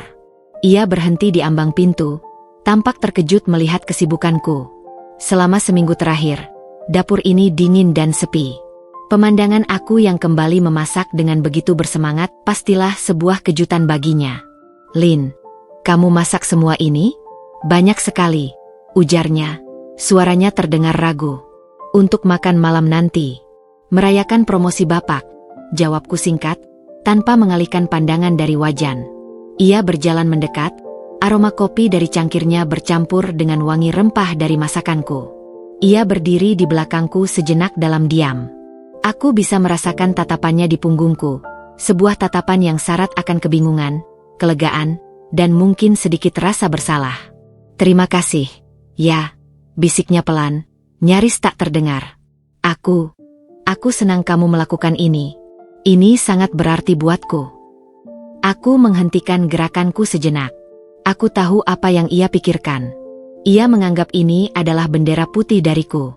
Ia berpikir aku telah sadar, melupakan tuduhanku, dan kembali menjadi Alina yang penurut. Ia senang karena ia tidak perlu lagi menghadapi dilema yang menyiksanya. Dia senang karena kebohongan ini bisa terus terkubur. Dia salah besar, batinku. Aku hanya mengangguk pelan sebagai jawaban, tidak memberinya kepuasan dengan menatap matanya. Sepanjang hari itu, suasana di antara kami sedikit mencair, namun terasa palsu. Bima mencoba membantu, membereskan meja, mencuci beberapa peralatan. Ia bahkan memutar lagu-lagu jazz kesukaanku. Sebuah upaya kikuk untuk kembali ke normal. Pada satu titik, saat aku sedang mengaduk opor, ia memelukku dari belakang, meletakkan dagunya di pundakku. Baunya enak sekali, seperti dulu, gumamnya di dekat telingaku. Tubuhku menegang sepersekian detik sebelum aku berhasil memaksa diriku untuk tetap rileks. Pelukan yang dulu terasa seperti rumah, kini terasa seperti sangkar. Aku menepuk tangannya dengan pelan. Sebentar lagi matang, hanya itu yang bisa kukatakan. Setelah semua masakan siap, aku beralih ke persiapan panggung utama. Ruang tengah. Aku membersihkan meja kopi, memastikan sofa tertata rapi. Lalu, aku menyalakan televisi layar datar yang tergantung di dinding. Sebuah hadiah dari bonus kerjaku tahun lalu. Aku membuka menu pengaturan, memeriksa koneksi fitur screen mirroring dengan ponselku. Aku memastikan semuanya berfungsi dengan lancar. Kemudian, aku membuka galeri fotoku, mencari video rekaman CCTV itu. Aku menekan opsi, ganti nama. Aku menghapus nama file aslinya yang berupa deretan angka dan huruf acak. Aku mengetikkan nama baru yang tidak akan menimbulkan kecurigaan. Kejutan untuk Bapak. Sempurna. Sore harinya, aku bersiap-riap. Aku mandi lama, mencoba membersihkan sisa-sisa kegelisahan. Aku memilih pakaian dengan saksama. Sebuah gaun terusan sederhana berwarna biru tua. Cukup sopan untuk acara keluarga, namun memberiku aura yang tenang dan berwibawa. Aku memoles riasan tipis, hanya cukup untuk menyamarkan lingkaran hitam di bawah mataku akibat kurang tidur. Saat aku bercermin, yang menatapku balik bukanlah Alina yang terluka, melainkan seorang wanita dengan tatapan mata yang tajam dan penuh tujuan. Pukul 7 malam kurang 5 menit. Semua sudah siap. Aroma masakan yang lezat memenuhi setiap sudut apartemen, menciptakan ilusi kehangatan dan kebahagiaan. Meja makan tertata indah dengan piring-piring terbaik kami. Lampu-lampu menyala temaram, memberi kesan nyaman. Di permukaan, segalanya tampak sempurna. Sebuah potret keluarga yang ideal. Aku berdiri di tengah ruang tamu, ponselku kugenggam erat di tangan. Aku melirik Bima yang sedang merapikan kemejanya. Ia tampak lebih santai dari hari-hari sebelumnya. Ia tersenyum padaku, sebuah senyum tulus yang sudah lama tidak kulihat. Senyum itu tidak lagi meluluhkan hatiku. Justru, itu menegaskan betapa perlunya semua ini. Lalu, keheningan yang penuh penantian itu pecah. Ding dong. Bel pintu berbunyi, menandakan kedatangan para tamu. Kedatangan aktris utama dan para penontonnya. Bima bergegas ke pintu. Aku mengambil napas dalam-dalam, mengembuskannya perlahan, menenangkan detak jantungku yang kembali berpacu. Wajahku kupasang senyum yang paling ramah dan tulus yang bisa kubuat. Pertunjukan akan segera dimulai. Pintu terbuka. Di sana berdiri Bapak Hartono, tersenyum ramah seperti biasa. Di sebelahnya, Dewi, adik iparku yang masih kuliah, melambaikan tangan dengan ceria. Dan di antara mereka, berdirilah sang ratu malam ini, Ibu Ratih. Beliau tampak memesona. Mengenakan gamis brokat modern berwarna hijau sage yang elegan, dengan kerudung yang serasi dan riasan wajah yang sempurna. Di pergelangan tangannya, sebuah gelang emas baru berkilauan di bawah cahaya lampu koridor. Pakaian dan perhiasan yang kubayar dengan harga diriku. Assalamualaikum. Wah, menantu ibu masak apa nih? Kok baunya sampai keluar?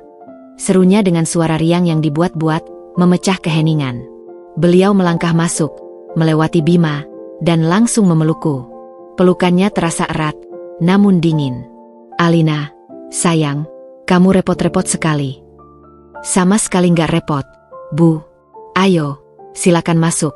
Jawabku, senyumku tak goyah sedikit pun. Mata Ibu Ratih menyapu seluruh apartemen, lalu berhenti sejenak pada Bima, memberinya tatapan penuh arti seolah berkata, "Lihat, kan? Pada akhirnya dia akan tunduk juga." Kemudian ia menatapku lagi, kali ini dengan tatapan yang sedikit merendahkan, tatapan seorang pemenang. Bapak Hartono menjabat tangan putranya dengan hangat. "Selamat ya, Pak." Bima ikut bangga, ujar Bima. "Terima kasih, Bim. Ini semua juga berkat doa kalian," balas Bapak Hartono tulus. Makan malam pun dimulai. Aku menyajikan hidangan satu persatu, menuangkan nasi untuk semua orang, memastikan gelas mereka tidak pernah kosong. Aku adalah citra menantu yang sempurna. Bima tampak sangat bahagia. Ia duduk di sebelahku, sesekali lengannya menyentuh lenganku, sebuah gestur kecil yang menunjukkan kelegaan hatinya. Ia pikir kami sudah melewati badai. Padahal, kami baru saja memasuki pusat mata badai itu. Ya ampun, Lin, rendang buatanmu ini tidak ada duanya. Lebih enak dari yang di restoran Padang langganan Bapak, puji Bapak Hartono setelah suapan pertamanya. "Benar, udangnya juga mantap, Kak," timpal Dewi. Aku hanya tersenyum. "Alhamdulillah kalau suka." Percakapan mengalir ringan. Bapak Hartono menceritakan tentang tanggung jawab barunya di kantor. Dewi bercerita tentang tugas akhirnya di kampus. Bima menimpali dengan kisah-kisah lucu dari proyek arsitekturnya. Semuanya terasa begitu normal, begitu hangat. Sebuah ilusi kebahagiaan. Keluarga yang kubangun dengan sangat hati-hati. Ibu Ratih, tentu saja, menjadi bintang utama dalam percakapan itu. Beliau mendominasi meja makan dengan cerita-ceritanya. "Oh iya, kemarin ibu arisan di restoran baru di Plaza Senayan, Le Jardin. Tempatnya bagus sekali. Makanannya enak-enak, tapi harganya..." Beliau berhenti sejenak, melirikku dengan ujung matanya. "Lumayan, sih. Tapi sekali-sekali memanjakan diri tidak apa-apa, kan? Apalagi kalau perempuan zaman sekarang, harus bisa mandiri. Betul tidak, Lin?" Aku merasakan tatapan Bima padaku. Aku tahu ia berharap aku tidak terpancing. Aku hanya tersenyum tipis. "Betul sekali, Bu." Pukulan telak bagiku. Ia tidak hanya membanggakan hasil curiannya, ia juga menggunakan filosofi hidupku, kemandirian finansial perempuan, untuk mengejekku secara terselubung. Ia seolah berkata, "Uangmu sekarang menjadi kesenanganku." Tidak berhenti di situ, beliau kemudian mengagumi gamis baru yang dikenakannya. "Bima, lihat deh, bagus tidak baju yang ibu pakai? Ibu beli di Grand Indonesia. Bahannya adem sekali. Ibu pikir, sesekali ibu harus tampil lebih modis, biar tidak malu-maluin kalau kumpul sama teman-teman." "Bagus kok, Bu. Ibu pakai apa saja juga bagus," puji Bima, matanya berbinar menatap ibunya. Setiap kata pujian dari Bima terasa seperti sayatan baru di hatiku. Ia memuji pakaian yang dibeli dengan uang hasil jerih payah kami, uang yang seharusnya kami gunakan untuk membayar uang muka rumah impian kami. Ia duduk di sana, dalam kebahagiaan yang buta, sama sekali tidak menyadari ironi pahit yang sedang tersaji di hadapannya.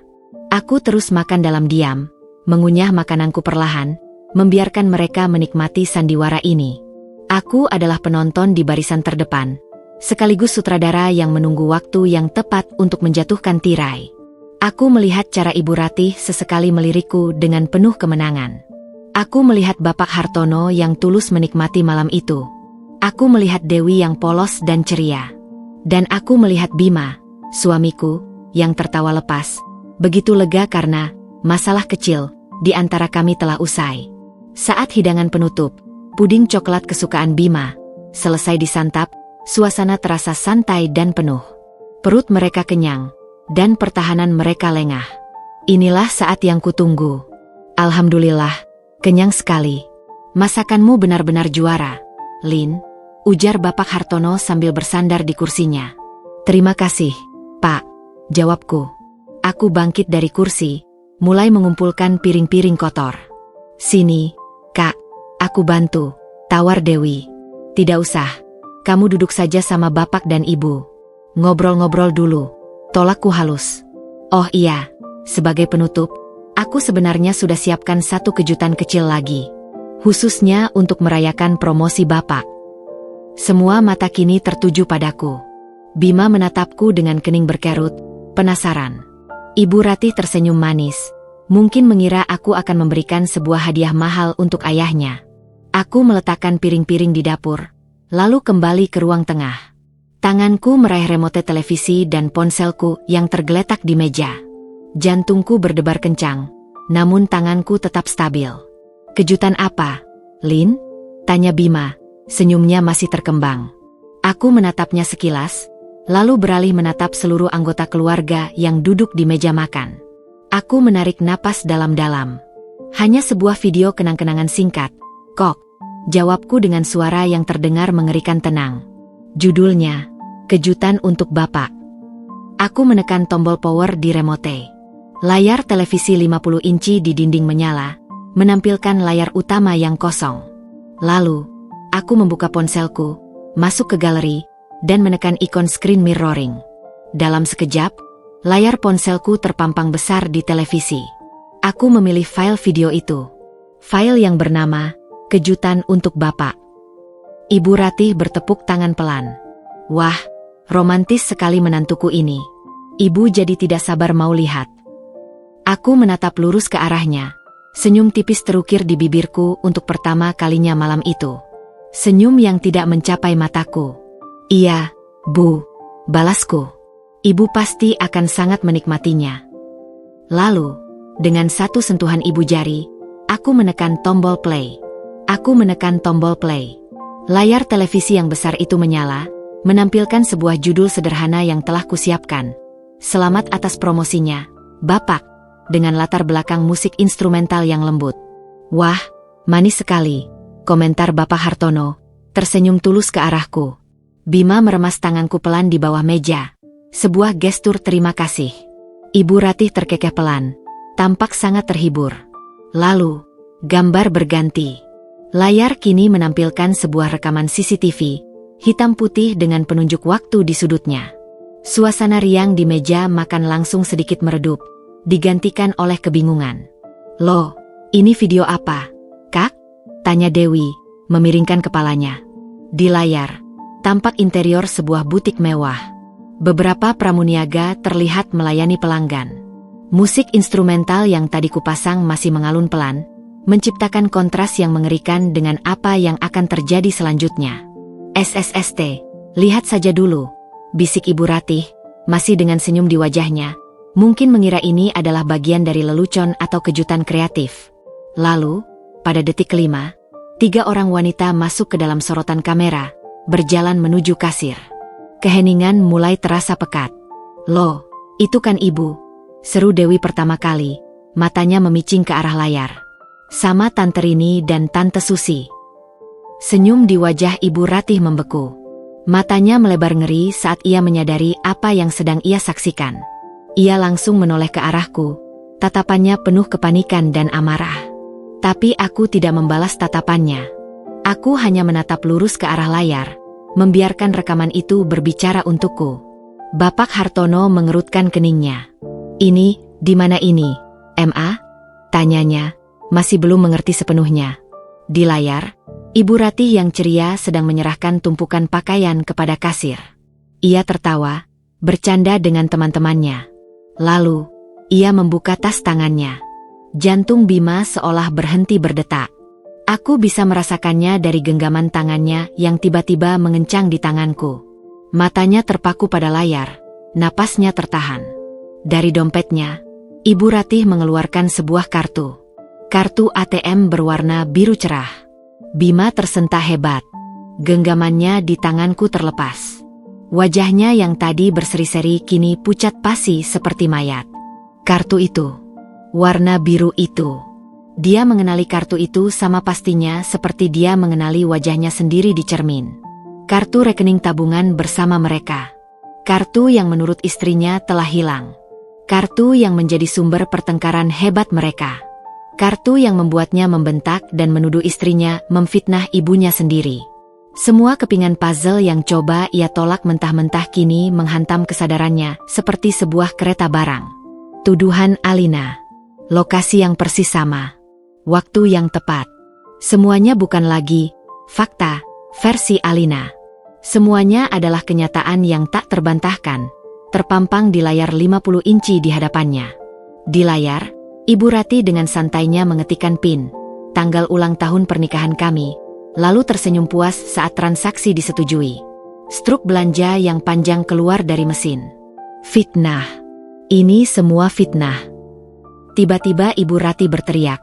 Suaranya melengking tinggi memecah keheningan yang mencekam. Ia bangkit dari kursinya, tangannya menunjuk-nunjuk ke arahku dengan gemetar.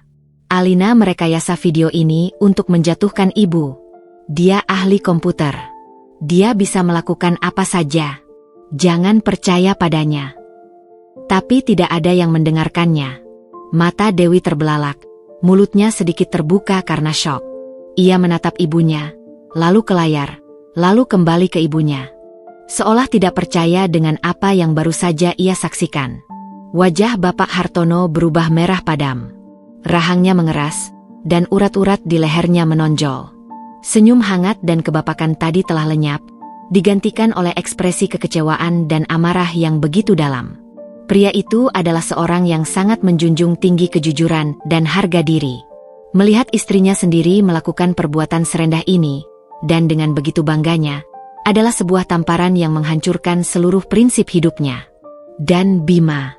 Dia hanya duduk membeku di kursinya. Matanya kosong menatap layar televisi yang kini sudah kembali ke menu utama setelah video 47 detik itu selesai. Kata-kata kasar yang ia lontarkan padaku seminggu yang lalu, cukup, fitnah, pikiran kotor, kambing hitam, pasti kini sedang berdengung hebat di telinganya, menyiksanya, membakarnya dari dalam. Pengkhianatan ibunya terasa menyakitkan. Tapi kesalahannya sendiri karena tidak mempercayai istrinya, orang yang paling mencintainya, terasa jauh lebih menghancurkan. Bima, kamu percaya sama ibu, kan, nak? Rengek Ibu Ratih, mencoba mencari pembelaan dari putra kesayangannya. Istrimu itu ular. Dia mau menghancurkan keluarga kita. Bima tidak menjawab. Ia perlahan menolehkan kepalanya ke arahku. Di matanya, aku tidak melihat amarah. Yang kulihat adalah jurang penyesalan yang begitu dalam, rasa sakit, dan permohonan maaf tanpa kata yang begitu memilukan. Air mata mulai menggenang di pelupuk matanya. Video itu telah selesai. Misiku telah berhasil. Keheningan yang menyusul terasa 1000 kali lebih berat daripada teriakan Ibu Ratih. Suara denting sendok yang tak sengaja tersenggol Dewi terdengar seperti ledakan di dalam ruangan. Lalu, satu suara memecah segalanya. Bukan suaraku. Bukan suara Bima. Ratih. Itu adalah suara Bapak Hartono. Pelan, serak, namun bergetar hebat karena amarah yang ditahan.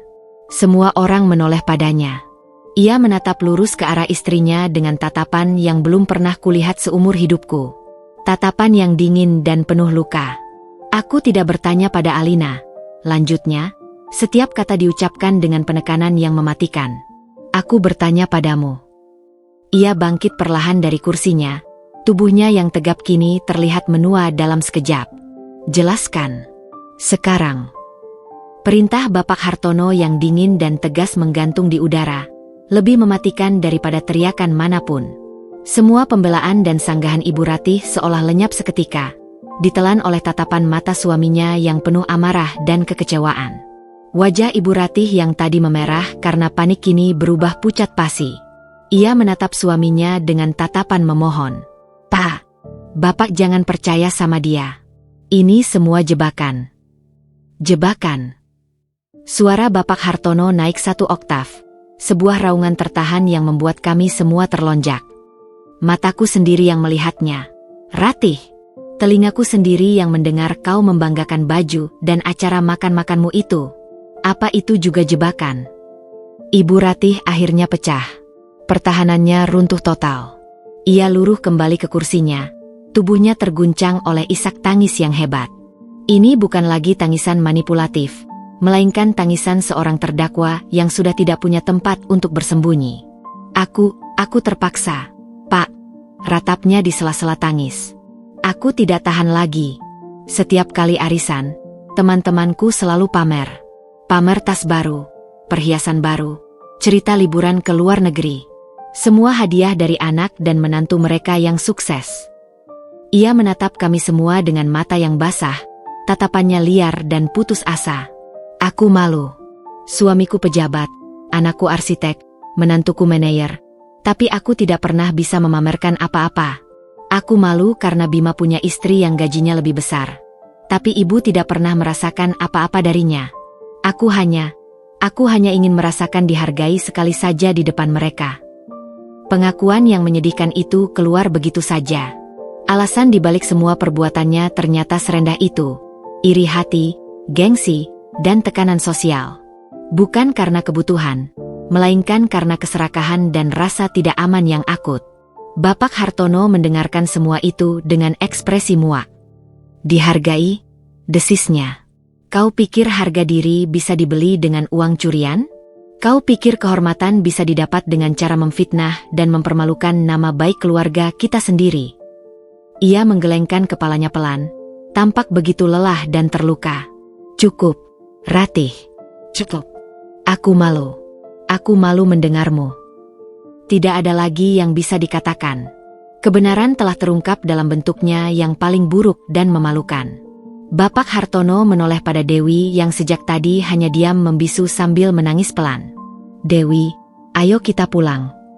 Lalu ia menatap istrinya dengan tatapan dingin. Kau juga. Berdiri. Urusan kita belum selesai di rumah. Saat itulah, Bima akhirnya bergerak. Ia bangkit dari kursinya, tapi tidak untuk menolong ibunya. Ia berjalan sempoyongan melewatiku, lalu berhenti tepat di hadapanku. Ia tidak berani menatap mataku. Pandangannya terpaku pada lantai. Lalu, di hadapan semua orang, suamiku, Bima, berlutut di kakiku. Mas. Aku terpekik kaget. Refleks mencoba membuatnya berdiri. Tapi ia menolak. Tubuhnya bergetar hebat. Aku bisa mendengar isak tangis tertahan darinya. Alina. Panggilnya dengan suara parau yang hancur. Lin. Maafkan aku. Ia mengangkat wajahnya, dan aku melihat pemandangan yang meremukkan hatiku.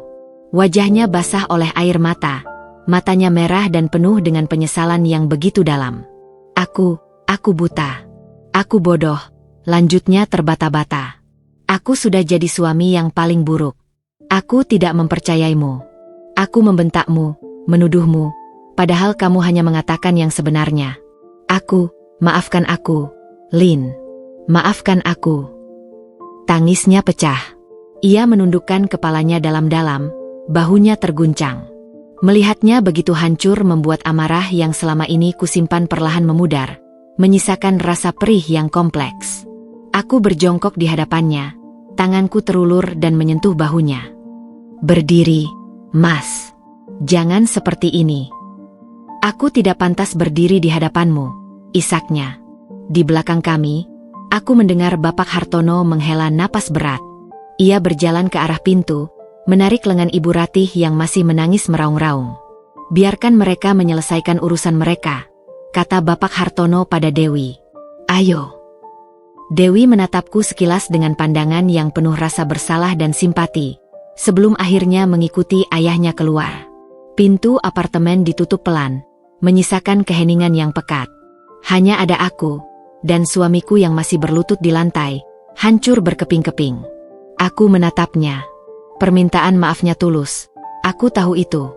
Tapi luka yang ia torehkan terlalu dalam untuk bisa sembuh hanya dengan kata maaf. Kita bicarakan ini nanti, bisikku pelan, membantunya berdiri. Ia menurut, tubuhnya masih gemetar. Kami berdiri berhadapan di tengah ruang makan yang berantakan, di antara sisa-sisa pesta perayaan yang telah berubah menjadi medan penghakiman. Apartemen kami, yang tadinya menjadi panggung sandiwara, kini menjadi saksi bisu dari reruntuhan sebuah keluarga. Konflik dengan ibu mertuaku mungkin telah usai, tapi perjalanan untuk membangun kembali kepercayaan dengan suamiku baru saja akan dimulai. Pintu apartemen yang tertutup seolah menjadi penanda akhir dari sebuah babak yang penuh badai, dan awal dari babak baru yang dipenuhi keheningan canggung. Kami berdua, aku dan Bima, hanya berdiri di tengah ruangan. Di sekeliling kami, meja makan masih penuh dengan sisa-sisa perjamuan yang menjadi saksi bisu kehancuran sebuah citra keluarga. Aroma rendang dan opor yang tadi terasa begitu lezat, kini terasa memuakkan. Bima masih menatapku. Wajahnya adalah kanvas dari penderitaan dan rasa malu. Ia membuka mulutnya, lalu menutupnya lagi, seolah kata-kata tersangkut di tenggorokannya. Aku, di sisi lain, merasa kosong. Energi yang selama seminggu ini mendorongku untuk berjuang. Amarah, tekad, keinginan untuk membuktikan kebenaran. Semuanya telah terkuras habis, menyisakan kelelahan yang luar biasa. Aku adalah orang pertama yang bergerak. Bukan untuk memeluknya atau meneriakinya, melainkan untuk melakukan hal yang paling biasa. Aku mulai mengumpulkan piring-piring kotor. Aku bereskan ini dulu, kataku pelan, suaraku nyaris berbisik. Tanganku sedikit gemetar saat mengangkat piring bekas Bapak Hartono. Melihat gerakanku, Bima tersentak dari kelumpuhannya. Jangan, Lin. Biar aku saja. Kamu sudah cukup. Suaranya menghilang. Cukup menderita. Mungkin itu yang ingin ia katakan. Kita kerjakan bersama. Jawabku datar. Biar lebih cepat. Tanpa membantah, ia mulai membantuku. Kami bergerak dalam keheningan yang berat, membersihkan puing-puing dari pesta kami. Ia mengangkat piring, aku mengumpulkan sendok. Ia membawa gelas ke dapur, aku mengelap meja. Setiap gerakan terasa begitu formal dan berjarak. Ini adalah tugas pertama yang kami lakukan bersama setelah seminggu perang dingin, dan rasanya seperti dua orang asing yang dipaksa bekerja sama. Saat kami berdiri bersebelahan di depan wastafel dapur, ia akhirnya menemukan kembali suaranya. Lin, panggilnya lirih. Aku benar-benar minta maaf. Tidak ada kata di dunia ini yang cukup untuk menggambarkan betapa menyesalnya aku. Aku terus mencuci piring, membiarkan air hangat mengalir di tanganku. Aku dengar, Mas. Aku tahu kamu mendengarnya. Tapi aku ingin kamu tahu kalau aku bersungguh-sungguh. Desaknya, suaranya syarat dengan keputusasaan. Aku tidak tahu harus mulai dari mana untuk memperbaikinya. Aku menghentikan pekerjaanku, mematikan keran air.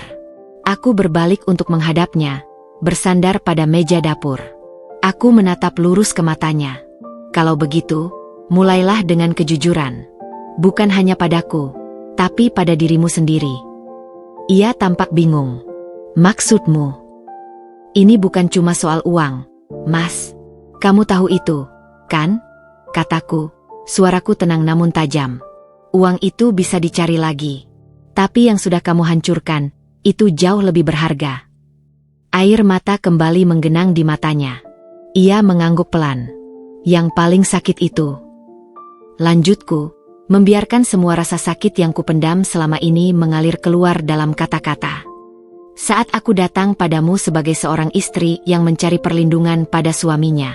Orang pertama dan satu-satunya yang seharusnya kupercaya di dunia ini. Dan kamu menolakku. Aku menelan ludah, tenggorokanku terasa perih. Kamu menyebutku pemfitnah. Kamu membentakku di rumah kita sendiri. Kamu lebih memilih percaya pada kebohongan yang nyaman daripada kebenaran yang menyakitkan. Saat itu, aku merasa benar-benar sendirian.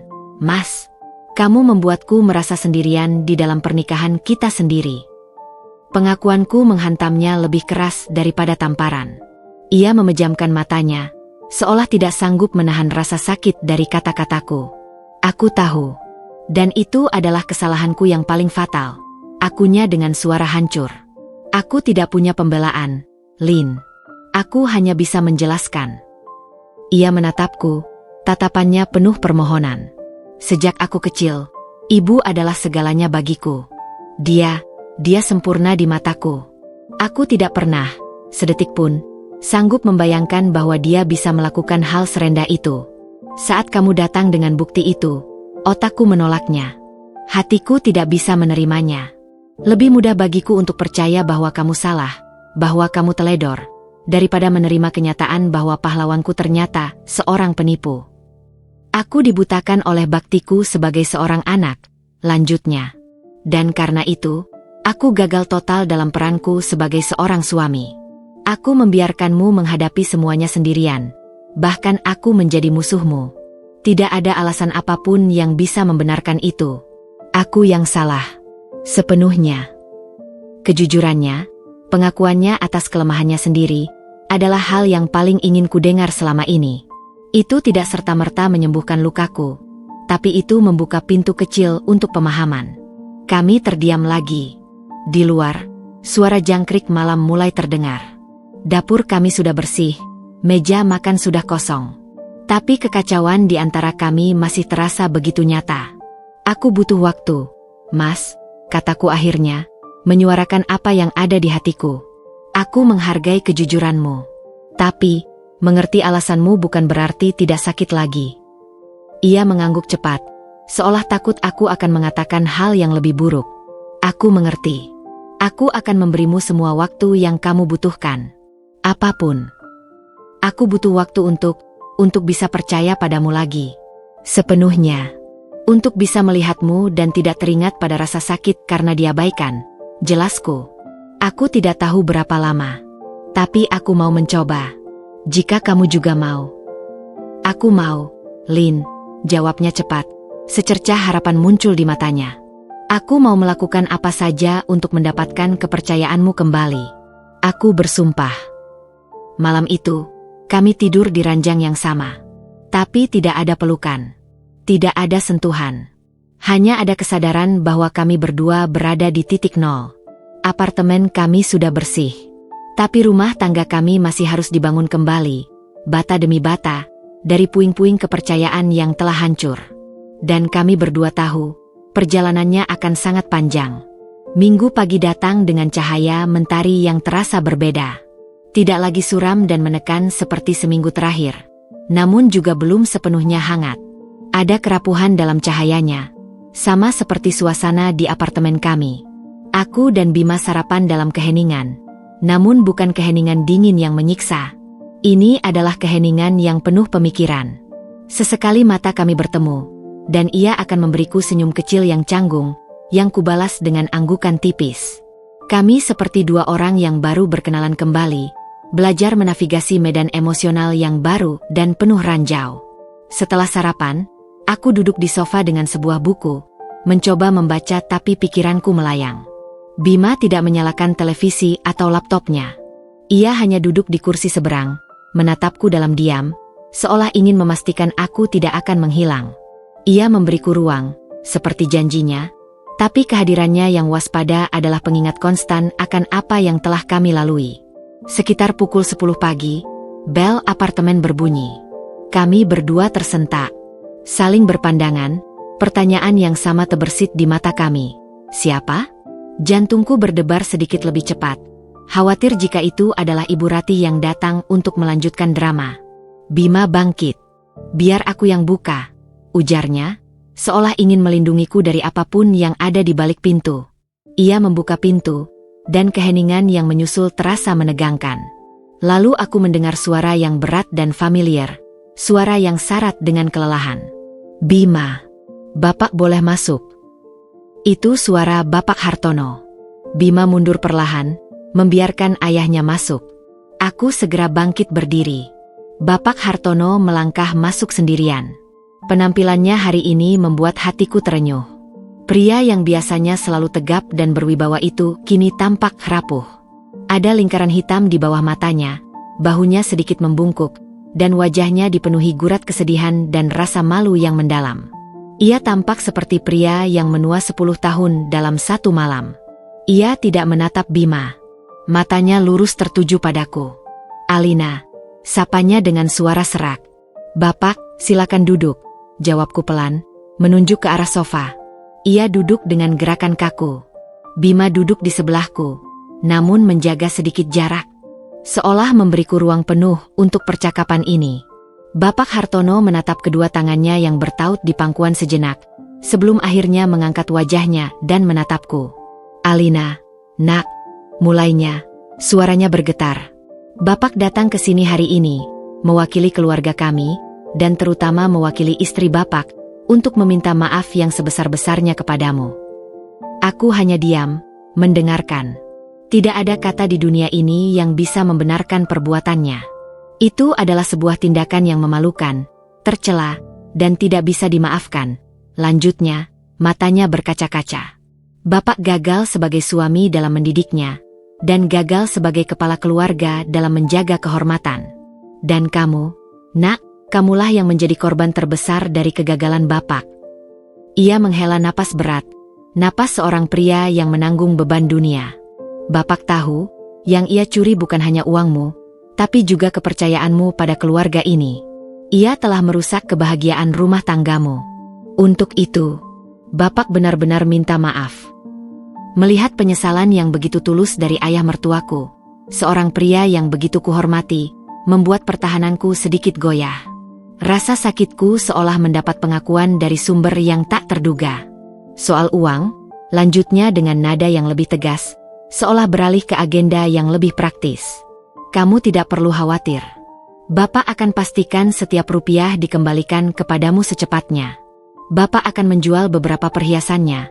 Jika perlu, Bapak akan pakai tabungan Bapak sendiri. Ini bukan soal mengganti kerugianmu, tapi soal mengembalikan apa yang bukan hak kami. Ia berhenti sejenak, menatap Bima yang menunduk dalam. Dan untuk Ratih, Bapak sudah mengambil semua kartunya, semua fasilitasnya. Untuk sementara waktu, dia tidak akan menghadiri arisan atau kegiatan sosial apapun. Dia perlu waktu di rumah untuk merenung dan belajar lagi apa arti harga diri yang sesungguhnya. Mungkin sudah terlambat, tapi Bapak harus mencoba. Konsekuensi yang nyata, hukuman yang setimpal. Bapak Hartono tidak hanya meminta maaf dengan kata-kata, ia menunjukkannya dengan perbuatan. Aku akhirnya menemukan suaraku. Terima kasih, Pak. Terima kasih sudah datang. Alina sangat menghargai niat baik dan kejujuran Bapak. Aku menatapnya lurus. Saya tidak pernah bermaksud untuk menghancurkan keluarga kita. Saya hanya menginginkan kebenaran terungkap. Bapak tahu, jawabnya lirih. Kamulah yang paling bijaksana di antara kami semua. Setelah itu, ia tidak berlama-lama. Suasana terasa terlalu berat untuk basa-basi. Ia bangkit, pamit, dan berjalan menuju pintu. Sebelum keluar, ia berhenti dan menepuk pundak Bima dengan keras. Jaga istrimu baik-baik, Bim. Kamu sudah hampir kehilangannya. Jangan ulangi kesalahan yang sama. Pesan itu terasa seperti tamparan dan nasihat sekaligus. Bima hanya bisa mengangguk pasrah. Setelah pintu kembali tertutup, apartemen kembali sunyi. Tapi kali ini, keheningan itu terasa lebih ringan. Beban pembuktian telah terangkat. Beban untuk menuntut keadilan telah diambil alih. Kunjungan Bapak Hartono adalah balsem bagi lukaku. Aku menatap Bima, yang balas menatapku dengan ekspresi penuh terima kasih dan kelegaan. Aku mengulurkan tanganku, dan untuk pertama kalinya sejak malam pertengkaran kami, aku menyentuhnya lebih dulu. Jariku menyentuh punggung tangannya dengan lembut. Sebuah sentuhan kecil, namun terasa seperti sebuah jembatan yang mulai dibangun di atas jurang yang dalam. Ia tersentak kaget, lalu dengan sangat perlahan, ia membalikkan tangannya dan menggenggam tanganku. Hangat. Kami tidak berkata apa-apa. Tapi kami berdua tahu, pagi itu, proses penyembuhan yang sesungguhnya telah dimulai. Hari-hari berikutnya bergulir menjadi minggu. Apartemen kami yang tadinya terasa seperti medan perang, lalu menjadi ruang perawatan intensif, perlahan mulai terasa seperti rumah kembali. Namun, ini adalah rumah yang berbeda.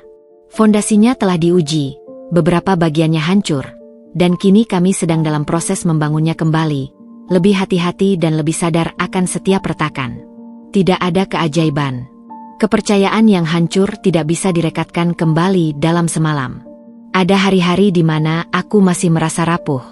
Sebuah nada bicara Bima yang salah, atau sebuah keheningan yang terlalu lama, terkadang masih bisa memicu kembali ingatan akan rasa sakit karena diabaikan. Namun, perbedaannya sekarang adalah Bima telah belajar untuk melihatnya. Ia menjadi lebih peka, lebih sabar. Ia tidak lagi menghindar. Ia akan duduk di sampingku dan bertanya dengan tulus, "Kamu lagi mikirin kejadian itu, ya? Mau cerita?" Dan aku pun belajar untuk jujur. Iya. Tiba-tiba teringat lagi rasanya. Kami berbicara. Banyak sekali. Kami mengurai semua yang telah terjadi, bukan lagi dengan amarah, tapi dengan keinginan untuk memahami. Bima tidak pernah lelah meminta maaf. Dan aku belajar untuk mendengarkannya tanpa membiarkan rasa sakitku membangun dinding di antara kami. Ia membuktikan penyesalannya lewat perbuatan. Ia akan bangun lebih pagi untuk membuatkanku kopi. Ia akan mengirimiku pesan di tengah hari hanya untuk bertanya bagaimana hariku. Ia mulai mengambil alih semua komunikasi yang berhubungan dengan keluarganya, seolah ingin membangun perisai untuk melindungiku dari potensi luka lebih lanjut. Suatu malam, sekitar 3 minggu setelah malam penentuan itu, kami duduk di balkon, menatap lampu kota seperti yang sering kami lakukan dulu. Mas, panggilku pelan. Kedepannya, aku mau kita benar-benar menjadi satu tim.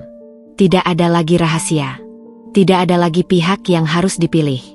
Masalahmu adalah masalahku, dan masalahku adalah masalahmu. Ia menoleh, menatapku lekat di bawah cahaya temaram. Pasti, Lin. Aku janji, jawabnya dengan suara serak. Aku sudah belajar dengan cara yang paling keras. Prioritasku adalah kamu dan rumah tangga kita. Seharusnya selalu seperti itu. Selamanya. Janji itu terasa berbeda. Bukan lagi janji manis seorang suami, melainkan sumpah seorang pria yang telah melihat kesalahannya dengan begitu jelas. Penutupan dari sisi finansial datang di suatu Selasa siang. Aku sedang berada di tengah rapat yang alot saat ponselku bergetar di atas meja. Sebuah notifikasi dari aplikasi mobile banking. Aku membukanya tanpa banyak berpikir. Mataku terpaku pada layar. Kredit 30 September 2025, incoming transfer 15.850.000 rupiah. Jumlahnya persis sama dengan total uang yang telah dicuri. Tanpa sadar, aku menghela napas panjang. Sebuah napas kelegaan yang begitu dalam, seolah beban berat terakhir telah terangkat dari pundakku. Babak yang menyakitkan itu secara finansial telah resmi ditutup. Aku mengambil ponselku, mengetik sebuah pesan singkat untuk Bapak Hartono. Terima kasih banyak, Pak. Uangnya sudah Alina terima. Jaga kesehatan selalu. Balasannya datang beberapa saat kemudian. Syukurlah. Kamulah yang harus jaga diri baik-baik, Nak. Malamnya, aku memberitahu Bima. Ia hanya mengangguk pelan. Wajahnya menunjukkan campuran antara kelegaan dan rasa malu. Tadi Dewi sempat telepon. Ujarnya pelan, seolah ragu untuk membahas topik ini. Katanya, Ibu lebih banyak diam sekarang di rumah. Tidak pernah keluar. Tidak pernah menelepon teman-temannya lagi. Bapak benar-benar tegas padanya. Aku tidak merasakan kemenangan atau kepuasan saat mendengarnya. Yang kurasakan hanyalah kesedihan yang samar. Aku tidak pernah menginginkan kehancuran bagi siapapun. Aku hanya menginginkan kebenaran.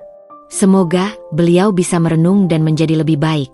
Hanya itu yang bisa kukatakan. Aku juga berharap begitu, balas Bima. Malam itu, saat kami bersiap untuk tidur, ada sesuatu yang berubah. Keheningan di antara kami tidak lagi terasa canggung atau berat. Ada rasa damai yang mulai tumbuh. Bima duduk di tepi ranjang, menatapku saat aku menyisir rambutku di depan meja rias. Terima kasih, bisiknya. Aku menatap pantulan wajahnya di cermin. Untuk apa? Karena sudah memberiku kesempatan kedua. Jawabnya. Karena tidak menyerah pada kita. Aku tersenyum. Senyum tulus pertama yang kurasakan dalam waktu yang sangat lama. Aku bangkit dan berjalan ke arahnya. Aku duduk di sampingnya, meraih tangannya yang terasa hangat. Kali ini, saat ia balas menggenggam tanganku, rasanya kembali seperti di rumah. Kita berdua yang tidak menyerah, Mas, kataku.